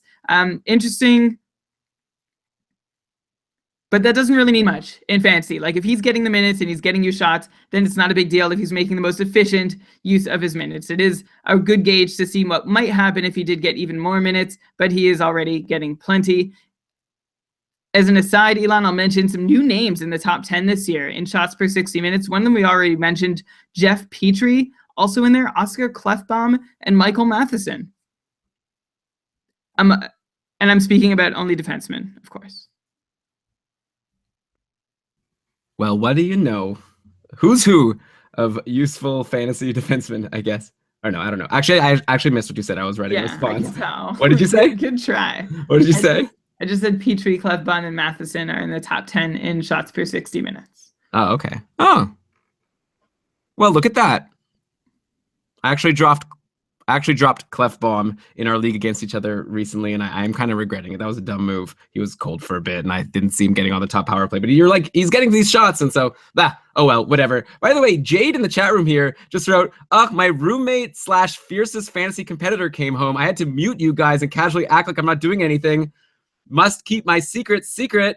That's why it's hard for us to get new listeners, because no one wants to share our podcast with their competitors. So that's fair. We respect that. And Jade is a patron. So, hey, if you're not going to share the podcast, you got to at least become a patron. It's only fair, right? KevinKarlsson.com/patron for more information there. Also, for people playing at home, can you guess what's the next team we're going to say? We just did Philly. We're on P. That's right. We're going to Pittsburgh. Evgeny Malkin missed Thursday's game with a lower body injury. Time to be concerned. Like, Malkin gets injured every year. Hopefully it's not serious. Some people were saying it maybe was just a plot for him to skip the All-Star game without getting suspended. So hopefully that's it, and he'll be back on Tuesday. I'd be curious to check and see if the Malkin owner is spooked and buy low. I don't know if you can do that, but if you could, like, he's just had such an amazing year. 54 points in 47 games, well above a point per game pace, and he's Evgeny Malkin, but scary, right? Like, almost Chris Letang. No, I won't say Chris Letang's scary because he's like injured so much. But Malkin does get injured most seasons. But yeah, speaking of Letang, he's coming back soon. Apparently he was skating with the team. I thought he was even going to maybe play last Thursday, but he didn't. But he might be back even right after the break. Brian, I'm curious, like, what are the odds that he'll play the rest of the season? I feel like at this point, I'll say like 40%. If he comes back, maybe a 40% chance that he plays the rest of the year, which isn't that good. Like, I'm just not confident that Chris Letang can stay healthy. He's been injured 3 times so far. Very scary as a Letang owner. I feel like I'm not just going to trade him. Actually, our trade deadline has passed for the couple, so I wouldn't have the option anyways. I just have to cross my fingers and hope for the best. Yeah, I think that's all you can do. I'll blue sky and say 30% chance that he plays every single game. Almost every game, I'm going to upgrade him to like 50%. But of course, we know nothing. Same thing with Malkin. If you can convince somebody else in your league and be like, oh, Malkin's injured, how about I take that risk off of you? I think that might be a good move to make right now. I feel like this was just an all-star game avoiding move. Of course, we'll find out the truth in about 48 hours time, but I would still acquire him, although it is a little concerning that he had to take some time off. Yeah. What do you think about this conspiracy theory? Did the Penguins just say he was injured so that he wouldn't have to play in the all-star game? Probably. Makes sense. Actually, why can't the players just not play if they don't want to? I'm sure there's other people who want to play in the All-Star game in their stead. So why do you got to play these games? Anyway, whatever. Oh, it's such an important weekend. We need all the All-Star. Like, you know, John Scott was there last year. It was a lot of fun. It's for the fans. The fans want to see the best players in the game. And if a third of those players want to take the weekend off because it's a really nice 4-day break in the middle of the season, then it's not so exciting. The fans feel... What's the word I'm looking for? Fans feel... What's like... Is this how you talk in regular life? We're just having a chat here. This is just an interlude. No, this is an interlude. Fans feel ripped off. Jilted. They take it personally. I don't know. If I'm a fan, which I am, by the way, I want to watch players who want to be playing, I think, more than just the best player. Like, give me the people who are really excited to be there, who are having a lot of fun, rather than someone who is just there because they have to be and they don't want to get suspended. Come on, anyway, whatever. Silliness. All right, now that this is all over, the All-Star break, we can like focus on the important things, which is our fantasy hockey teams. Okay, let's go to San Jose. You know you're in the back half of NHL teams once you get to S. S is like late in the alphabet, right? But there's actually still quite a few teams left. But we're going to San Jose. Let's talk about Tomas Hertl, who's back. Ouchery time. He missed 31 games with a knee injury, but he came back and he went right to the top line with Thornton and Pavelski, which is the best you could have hoped for him. He played 17 minutes and 22 seconds, but that's kind of like the best thing you could say about his return. No points, no shots, 4 hits somehow, which is very rare. Like, he normally doesn't get hits, but I guess, he had to make up for not giving you any shots or points. But I'd be curious to know, Brian, like, would you drop a Mantha or Buchnevich at this point, who are both slumping, for a Tomas Hertl just because of his potential on that line? Like, he had 46 points last season, which is good, not amazing. I feel like I remember him being more of a valuable fantasy asset, but I'd be curious, is there any reason to expect a pace of more or less this season playing on the top line? I don't know. No, let me start with something a little more something a little more interesting. Guess what? None of us know. What do you think? You could probably hope for 50 points out of him, but I wouldn't get your hopes up for much more. I know there's a lot of hope with his return that he's going to fix a lot of problems on that top line. Well, not a lot of problems, just the one with Joe Thornton's production, and that would really just help Joe Thornton rather than Tomas Hertl. So I'll take Hertl over Buchnevich and Mantha, even though I feel like Mantha can be like a 50-plus point player given the right deployment and the right amount of ice time. But I already feel like Mantha and Buchnevich will be intermittently available through the rest of the year. So why not try out Hertl and see what's happening while they're doing nothing? There's no precedent from Hertl yet to expect anything more than 50 points, but at least we can count on a couple shots per game. And like you said, these hits, they'll probably be fleeting. Yeah, for sure. Don't pick up Tomas Hertl for the hits, but hope that he can get points along with Thornton and Pavelski. Though Thornton, by the way, a lot of people are concerned about him. He actually only has 3 goals and 28 assists for 31 points in 50 games so far this season. That's a 51-point pace. Compare that to 82 points last year. He's 30 points below his pace from last year. It's crazy. What is happening? Which is the real Joe Thornton at this point? Like, what do we expect for the second half of the season? The 50-point Joe Thornton, the 82-point Joe Thornton, or what I know you're probably going to say, right in the middle? What were my options? 50 points, 82 points, or somewhere in the middle. I'm not going to go right in the middle. I'm going to go on the higher end of that. He's just 3 goals this year. I mean, it's been a long time since he's been a goal scorer, but we should still be able to expect a good, 13 goals or so. He had 19 last year, 11 the year before. Thornton has a really low IPP this year, lower shot rates. There's nothing overly harsh happening elsewhere in his numbers. I'm hopeful that he can't suddenly drop. Like, this is what I'm hanging my hat on, is that he was recently a point per game guy. Maybe some things went right for him last season, but before that, he was still like a 70-plus point guy. And I think there should be another step between that and being a 50-point guy, regardless of how old he is. So that's why I'm still hoping that he can give us 60-plus points. That's a conservative estimate, or I'd like to think so. Be really great if he could get back on like a 65. 70 sounds too high for what we've been seeing from him so far this year, but I'm still hopeful he's capable of that, and that Hertl coming back will work towards it. Yeah, well, I mean, sure, Hertl coming back could be good, but he is losing his red-hot line mate if he's going to be playing with Hertl. He loses playing with Patrick Marleau, who's completely on fire, though it's not like Thornton has been playing with Marleau that much. But we need to point out, he had 4 goals and 6 shots versus Colorado on Monday, then a goal and 4 shots versus Winnipeg on Tuesday, and then an assist and 4 shots on Thursday versus Edmonton. So that makes 5 goals and an assist in 3 games last week. Of course, my opponent had him in the cupful. What? Like after Monday, I was losing in goals by so much. So frustrated for Patrick Marleau of all people. At least if it could be like, I don't know, Tarasenko or Pavelski scoring these goals. Anyway, before this run, Marleau only had 12 goals and 8 assists in 47 games on the year, which is less than a half point per game. Now he's up to 17 goals and 9 assists in 50 games, which is like a bit more respectable, but still not too great. He's probably been dropped in a lot of leagues earlier, but then obviously added after this breakout. But if he hasn't been added, Brian, is it time for people to rush to grab the now red hot Patrick Marleau? No, more like Patrick Merlot, not the wine, but like the meh. You could sell high if you can. I'm not that confident that he's going to continue. We're expecting a drop off from him this year, which is what we've seen. He's been lucky to get that top unit power play time when he gets it. And yeah, he cashed in real big lately with his big rooster game. But aside from that, I don't see a lot of really exciting things happening from him for the rest of the year. I mean, I could see him being like a 50-point guy. That's what I expected going into the year. Like, he's on the second line playing with Couture, at least in the last game. He's on the top power play still. I definitely don't think he's going to be scoring 4 goals a game, but I think he could at least be somewhat fantasy relevant moving forward. I think if he's a free agent in your league, I'd add him for now if he could stay in that top 6. Like, there was times when he was on the third line, and at that point, yeah, maybe you drop him. Especially there was a point when he was dropped off the top power play, but if he's on the top power play, on the second line with Couture, give him a shot. I don't know. He's Patrick Marleau, and he could get you 50 points in a decent number of shots, I think. Anyway, okay, let's go to St. Louis. The Copley experiment is over. He got sent back down to the minors, so we're back to Hutton and Allen. Hutton amazingly shut out the Penguins on Tuesday, making 34 saves. I'm sure like no one started him. Who would have started Carter Hutton versus Pittsburgh on Tuesday? But if you did, you got a shutout. Fantastic. Of course, then he let in 5 goals on 30 shots versus Minnesota before getting pulled on Thursday. So he couldn't keep it up.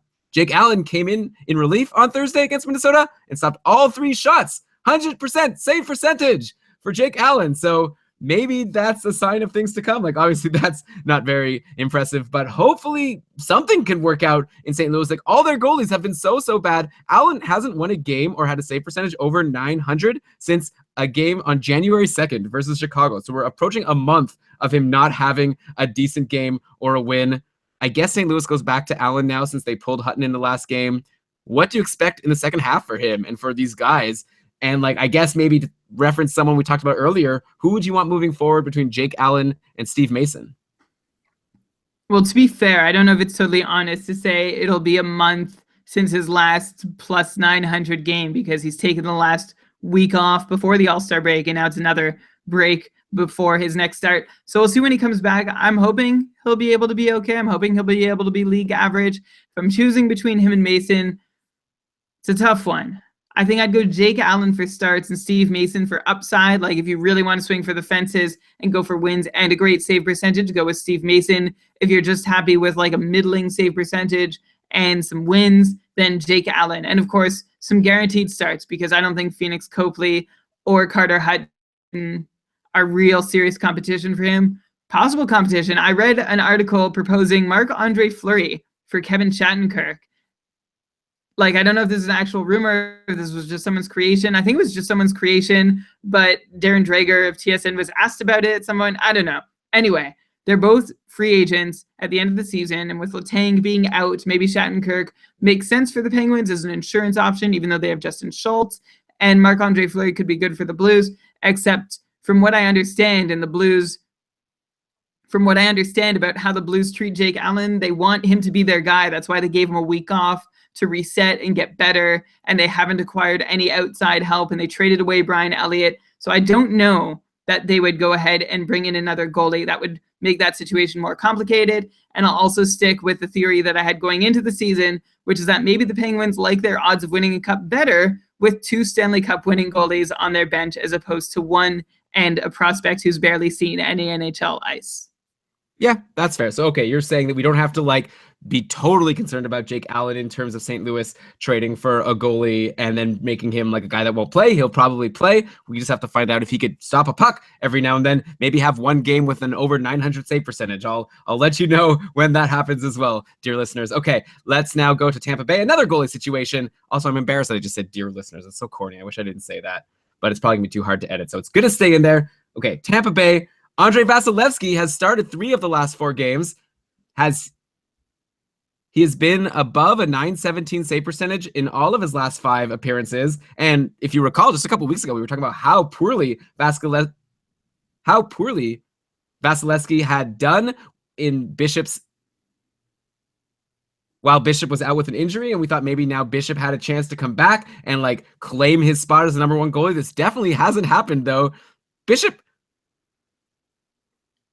has been pretty bad. Like 3 games ago when he last started, he let in 5 goals before getting pulled in the 3rd period. And, Vasilevsky now is playing well. Like I said, he started 3 of the last 4 games. Is Vasilevsky the starter now on Tampa Bay? Should Bishop owners consider dropping him at this point? I suggested to someone on our Facebook group just today to drop Ben Bishop in a pretty shallow league. I think it was for Justin Falk or something like that. Anyway, obviously it depends on your goalie situation, but if Bishop is the backup, that doesn't make him look too good. Like maybe I'd want someone like Steve Mason or Jake Allen over Ben Bishop.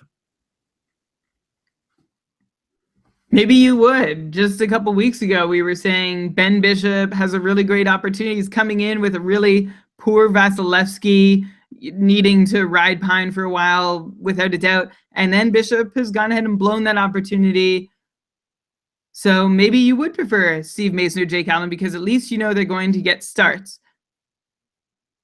Aside from that, I don't know what else I can say. It's just been such a topsy-turvy goalie situation there all season long. One guy that I'd like to turn the spotlight on in another way, Nikita Kucherov, 44 points in 43 games, more than a point per game pace, 3 shots per game, doesn't get a lot of attention for what he does, but his owners know that he is a really great fantasy asset who is often undervalued at the start of the year. So keep this in mind when you're drafting next year, and he's still available somehow after the first 2, maybe even 3 rounds. Nikita Kucherov is good. Okay, well, he's not going to be available after the first 2-3 rounds. Would you grab him in the first round? He's ranking in top 10 of scorers right now. Yeah, I'd grab him first 2 rounds for sure. I feel like he's still lumped in with Tyler Johnson and Andre Palat, who have both been disappointments. So nobody thinks that Kucherov can be doing so well. Of course, those people aren't listening to this podcast. So maybe you can draft against them. Okay, next TT, we got to go to Toronto. You know what? There's a 3-way tie right now for the scoring leader on Toronto. Marner, Matthews, and JVR all have 39 points in 47 games. Curious to know, Brian, who do you think is going to win that scoring race for the Maple Leafs? And by the way, just to tell you, some other people on the Leafs doing well, like Kadri has 35 points, Nylander 31, Bozak 30, so a lot of value over in Toronto. But it's looking like it's going to be Marner, Matthews, or James Van Riemsdyk leading the team in points. Who do you think it's going to be? So at the outset of the season, I suggested half tongue-in-cheek that Mitch Marner was going to be the highest scoring Leafs rookie. I'm moving away from that. I see some regression coming for Bozak, Marner, and JVR as well. So I'm going to go with Matthews as the highest scoring Leafs forward by the end of the season. That's fair. Yeah, he's so good. Man, I wish I would have drafted him earlier in leagues where he was available last year. Oh, well. All right. And also, by the way, with the Leafs, watch out for Nikita Zaitsev. He's actually seeing more power play time than Jake Gardiner lately. It seemed like Gardiner was the main power play guy, and Zaitsev was maybe a number 2, especially with Morgan Riley out. But Zaitsev actually has 3 assists in his last 3 games, 20 points overall in 47 games, which isn't so great, but 6 in his last 13, which is good for a defenseman. More points than Jake Gardiner in that span. I'd be curious to know who you like better between Zaitsev and Gardiner moving forward. Gardiner has more points on the year by a little bit. He has 23 points compared to Zaitsev's 20, but only 5 in his last 13. And of course, then there's Morgan Riley, who's going to be back from his injury soon after the All-Star break. So maybe just a quick take on the Toronto defense situation right now.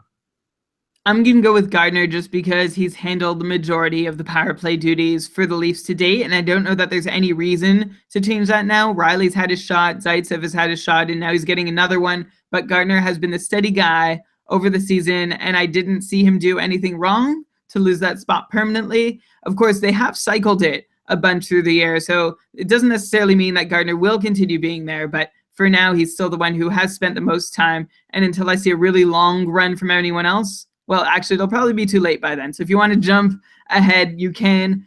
Maybe Sami Vatanen is a good guy that you can drop for Nikita Zaitsev if you own Vatanen and are looking to upgrade. There's some upside in that switch if you can make it. That would be a tough move for me to do as a Vatanen owner. Like if I drafted him, and I feel like Zaitsev, someone I've seen in free agency in my leagues. But Vatanen's just been so bad, and Zaitsev is doing well lately, and it seems like he's getting deployed pretty well. So yeah, I think I would maybe want the Toronto defenseman over Vatanen right now. But I don't know. I'm glad I'm not in that situation where I have to make that choice. I'll say I am a Vatanen owner, and I don't think I would do it. I would need to know that Zaitsev is for real. And by that time, again, he would probably be grabbed, so I wouldn't have that option. But if you're a very frustrated and trigger-happy Vatanen owner, maybe this is something you can try out.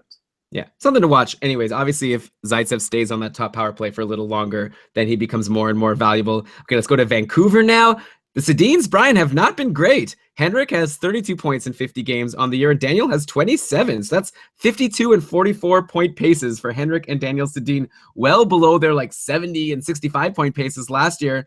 Is there like any reason to expect them to improve in the second half? Or maybe they've aged, obviously. Maybe now they're just bubble fantasy options in most league. Like Henrik Sedin has actually, even though he has more points than Daniel, he's the one who's been dropped in a lot of leagues I've seen, I guess just because he doesn't get you the shots. At least Daniel's giving you, he has over 100 shots so far on the year.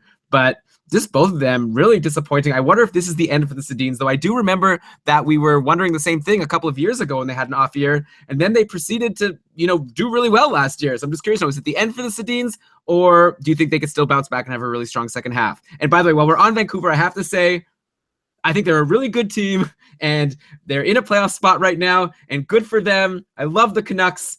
Go Canucks! That's for someone on Twitter who's been not happy with our coverage of the team so far this year. Do you truly think they're a really good team? Well, how about this? I want to balance out everything I've said before. So I'm going to say they're a really good team so that on average, what I've said about them is the truth. Okay, no, I think they're just okay, and I don't think they're going to make the playoffs. Sorry. Okay, I think it's better to be honest than try to please everybody. But Vancouver, a lot of people don't realize that they are just 1 point out of a playoff spot. Unfortunately for them, so are LA, and Dallas is just 3 points out, and Winnipeg is just 3 points out. So they've got a bit of a bigger hill to climb than it might appear. Can the Sedins help them do it? I would love to think so, but both have been in steady decline in a reasonable way. I don't think that they've just been off their games in the first half. I think this is just the reality. Maybe Daniel could be doing a little bit better, but yeah, it's not a terribly new thing for them to be struggling. Henrik is in his 8th straight year of incremental decline, and he's actually higher this year than Daniel in points per 60 for the first time since 2013-14. So I can only imagine that continues, not like they're going to drop even further for the rest of the year, but that there's not a corner that they're about to turn to get better. Yeah, we might be at a point soon where we start seeing Sedins dropped in fantasy. When's the last time this has happened?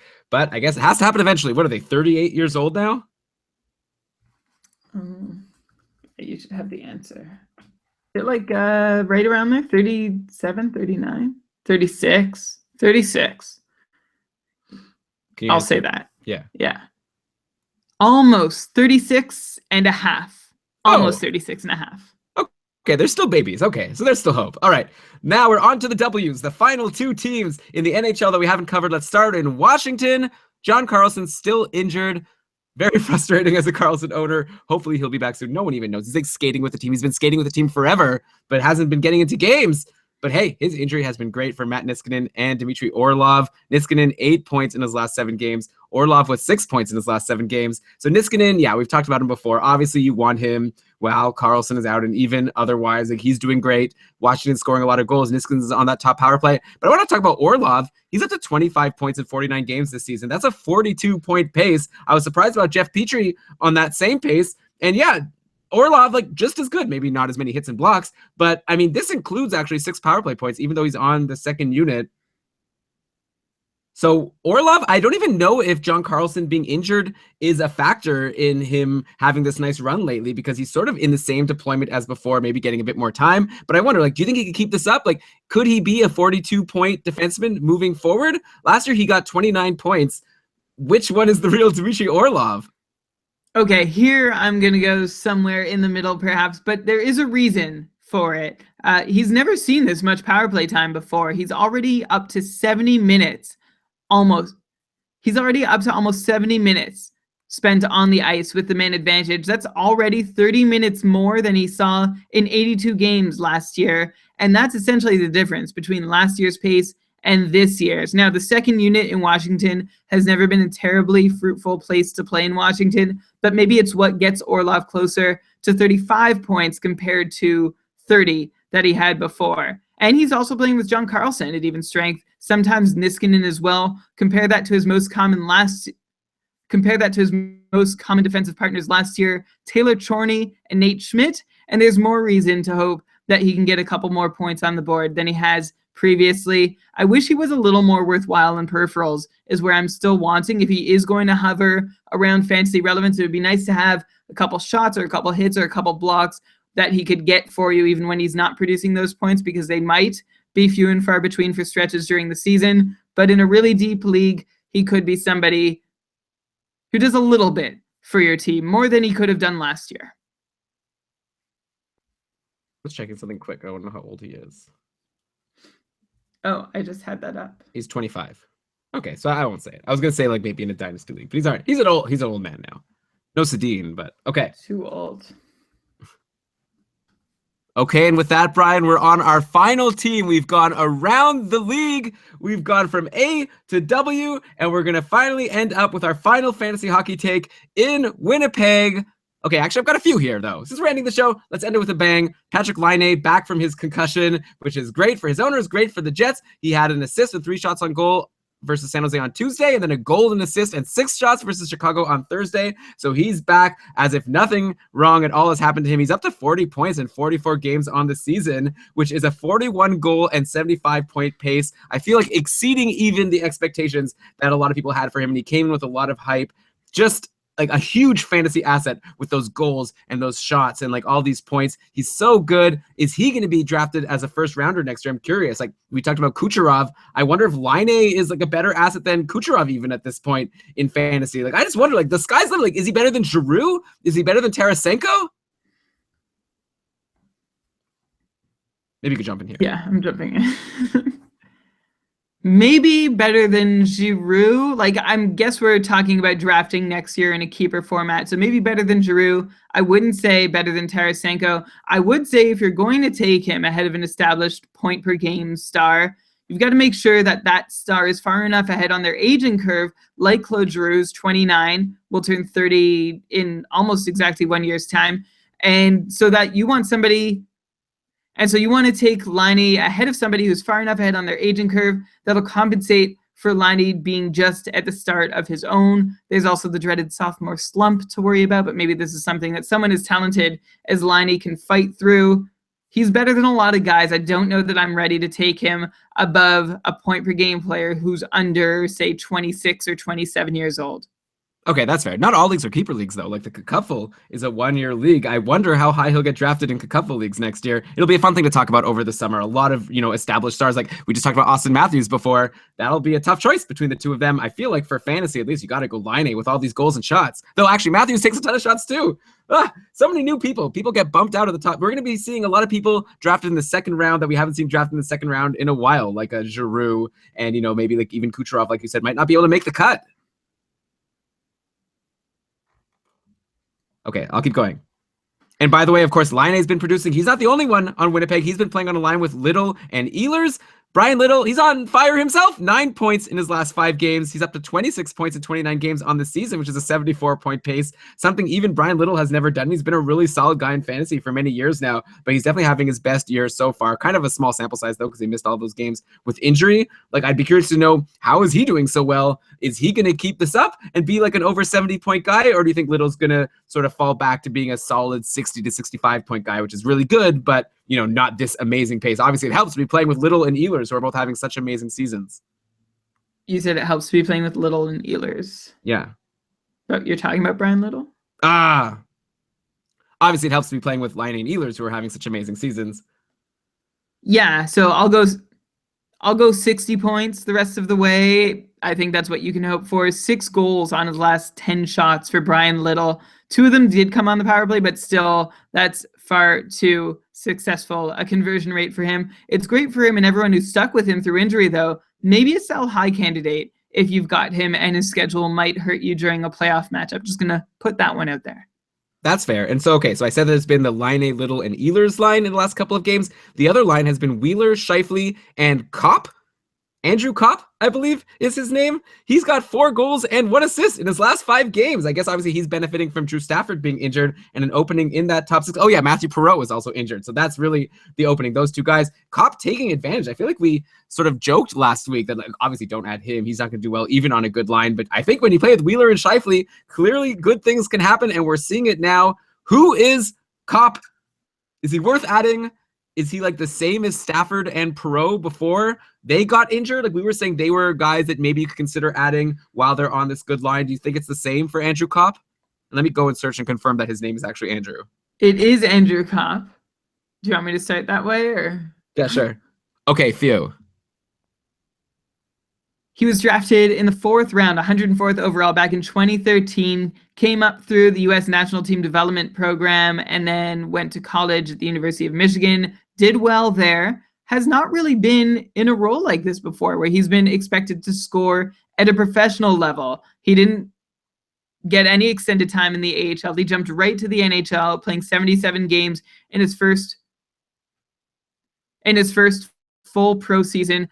Had just 13 points in those 77 games, then had a little trip to the AHL this year, 5 points in 8 games, and now is up to 12 points in 39 games with the help of these recent games with some incredible line mates. So a new role for him. And yeah, we didn't mention him last week, mostly in jest, because we were waiting to see who was really going to fill in the top 6 with an open spot available. But I guess it's him, and good for him. He scored 4 goals on his last 7 shots, which is to say, not sustainable.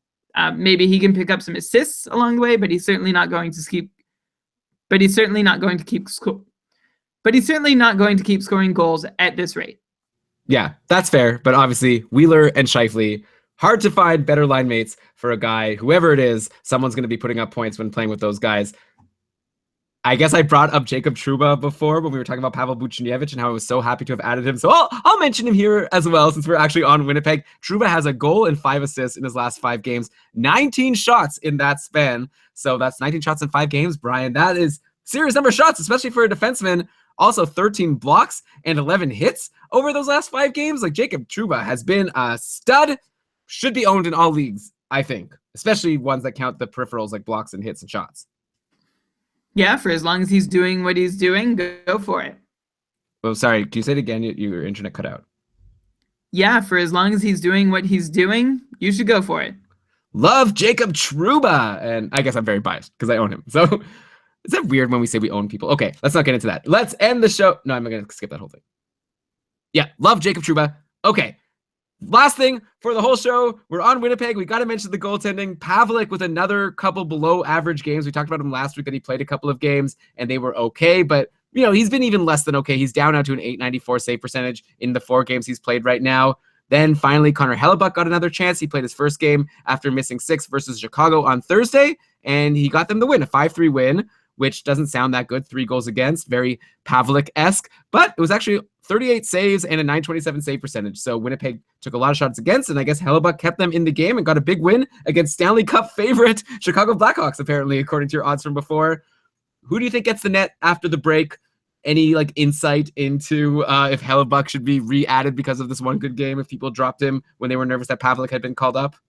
Pavlik certainly did not take his opportunity to impress himself very well upon anyone in Winnipeg. So I imagine it just goes back to whoever can take the net, and Hellebuck had a great showing to try and take it back. I think he should be the guy going forward. We'll see if he can keep playing at least league average to be able to hold on to his spot as number 1 or at worst 1A. Yeah, I could definitely see them. Yeah, I could definitely see them switching back and forth. Like they'll play Hellebuck while he's doing well, but I could also see him struggling, especially if Winnipeg's going to be letting in all of these shots. Brian, we did it! We went through every single team. This was a lot of fun, and it didn't even take that long. Fantastic. So maybe we should make this a tradition. Maybe every season in the All-Star break, we could do our league roundup. I enjoyed it. By the way, should I do this thing? I wrote it down in the doc when he mentioned it. Should I name all the teams in order? Is that good content for a podcast? Do it backwards. Okay, and Brian, you'll trust me. I'm not looking. I'm gonna close my eyes for the people watching on the video, so you'll know that I'm not just looking at a list or anything. Okay, here we go. I'm not gonna do it backwards, by the way. I can't do that. Oh, come on. Well, I could. It'll be slower. It won't be as interesting. Okay, I'm gonna do this really fast, so you'll be impressed. I promise. Anaheim, Arizona, Boston, Buffalo, Calgary, Carolina, Chicago, Colorado, Columbus, Dallas, Detroit, Edmonton, Florida, Los Angeles, Minnesota, Montreal, Nashville, New Jersey, New York Islanders, New York Rangers, Ottawa, Philly, Pittsburgh, San Jose, St. Louis, Tampa Bay, Toronto, Vancouver, Washington, Winnipeg. I think that was all 30. How about that? You missed Las Vegas. Oh, come on. I'll have to fit them in. So that's going to be after LA. I'll have to keep that in mind. Okay, next year maybe I can do them backwards also. That's what Jade said. No, it'll be before LA. Los Angeles is with an O. Las Vegas is with an A. Los Angeles, Las Vegas. Oh, what? Oh, yeah. Good point. Las Vegas. Damn. Los Angeles. I got a lot of work to do before next year to figure this all out. Okay, let's end the show. That was so fun. Thanks to everyone who stuck with us here in the chat room. This has been great. Really funny comments talking about what all the players look like. You guys are ridiculous. Thank you for listening, of course. If you enjoyed the show, please do us this favor of giving us a 5-star review on iTunes. I know, we say it every week. It probably just is like rote and boring and you just skip. You're probably like fast forwarding at this point. But if you're not, it really does help the show. And we're trying to stay relevant with all these like interesting fantasy hockey podcasts out there. We want to stay number one and that would really help us out. Also, if you really want to support the podcast, consider becoming a patron. We just had a really fun patron cast last week, which was a bonus episode just for the patrons. We answered a ton of questions, went like 2 hours long. You could have access to that episode. If you become a patron now, you have access to all the previous patron casts. So it's a lot of fun. Check it out, keepingkarlsson.com/patron for all the information there. But with that, let's cue the outro music to end this full league extravaganza take summary. Brian will probably workshop that name before you name the episode. Did I say to cue the music? If not, cue it now, and let's read those credits. All right, this episode of the Keeping Karlsson Fantasy Hockey Podcast was presented by Dobber Hockey and supported by our patrons. It was researched. Sorry, Brian, can you start all over because there was like 2 internet glitches there, so might as well just make it smooth.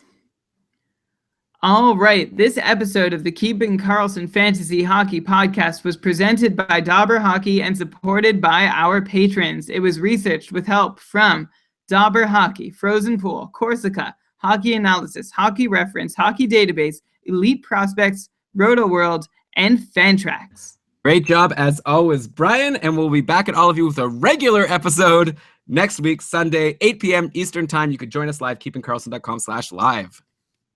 Until then, keep on keeping Oh, wait, is that true, Elon? Don't we have a different... No, you're thinking of the following week. Okay.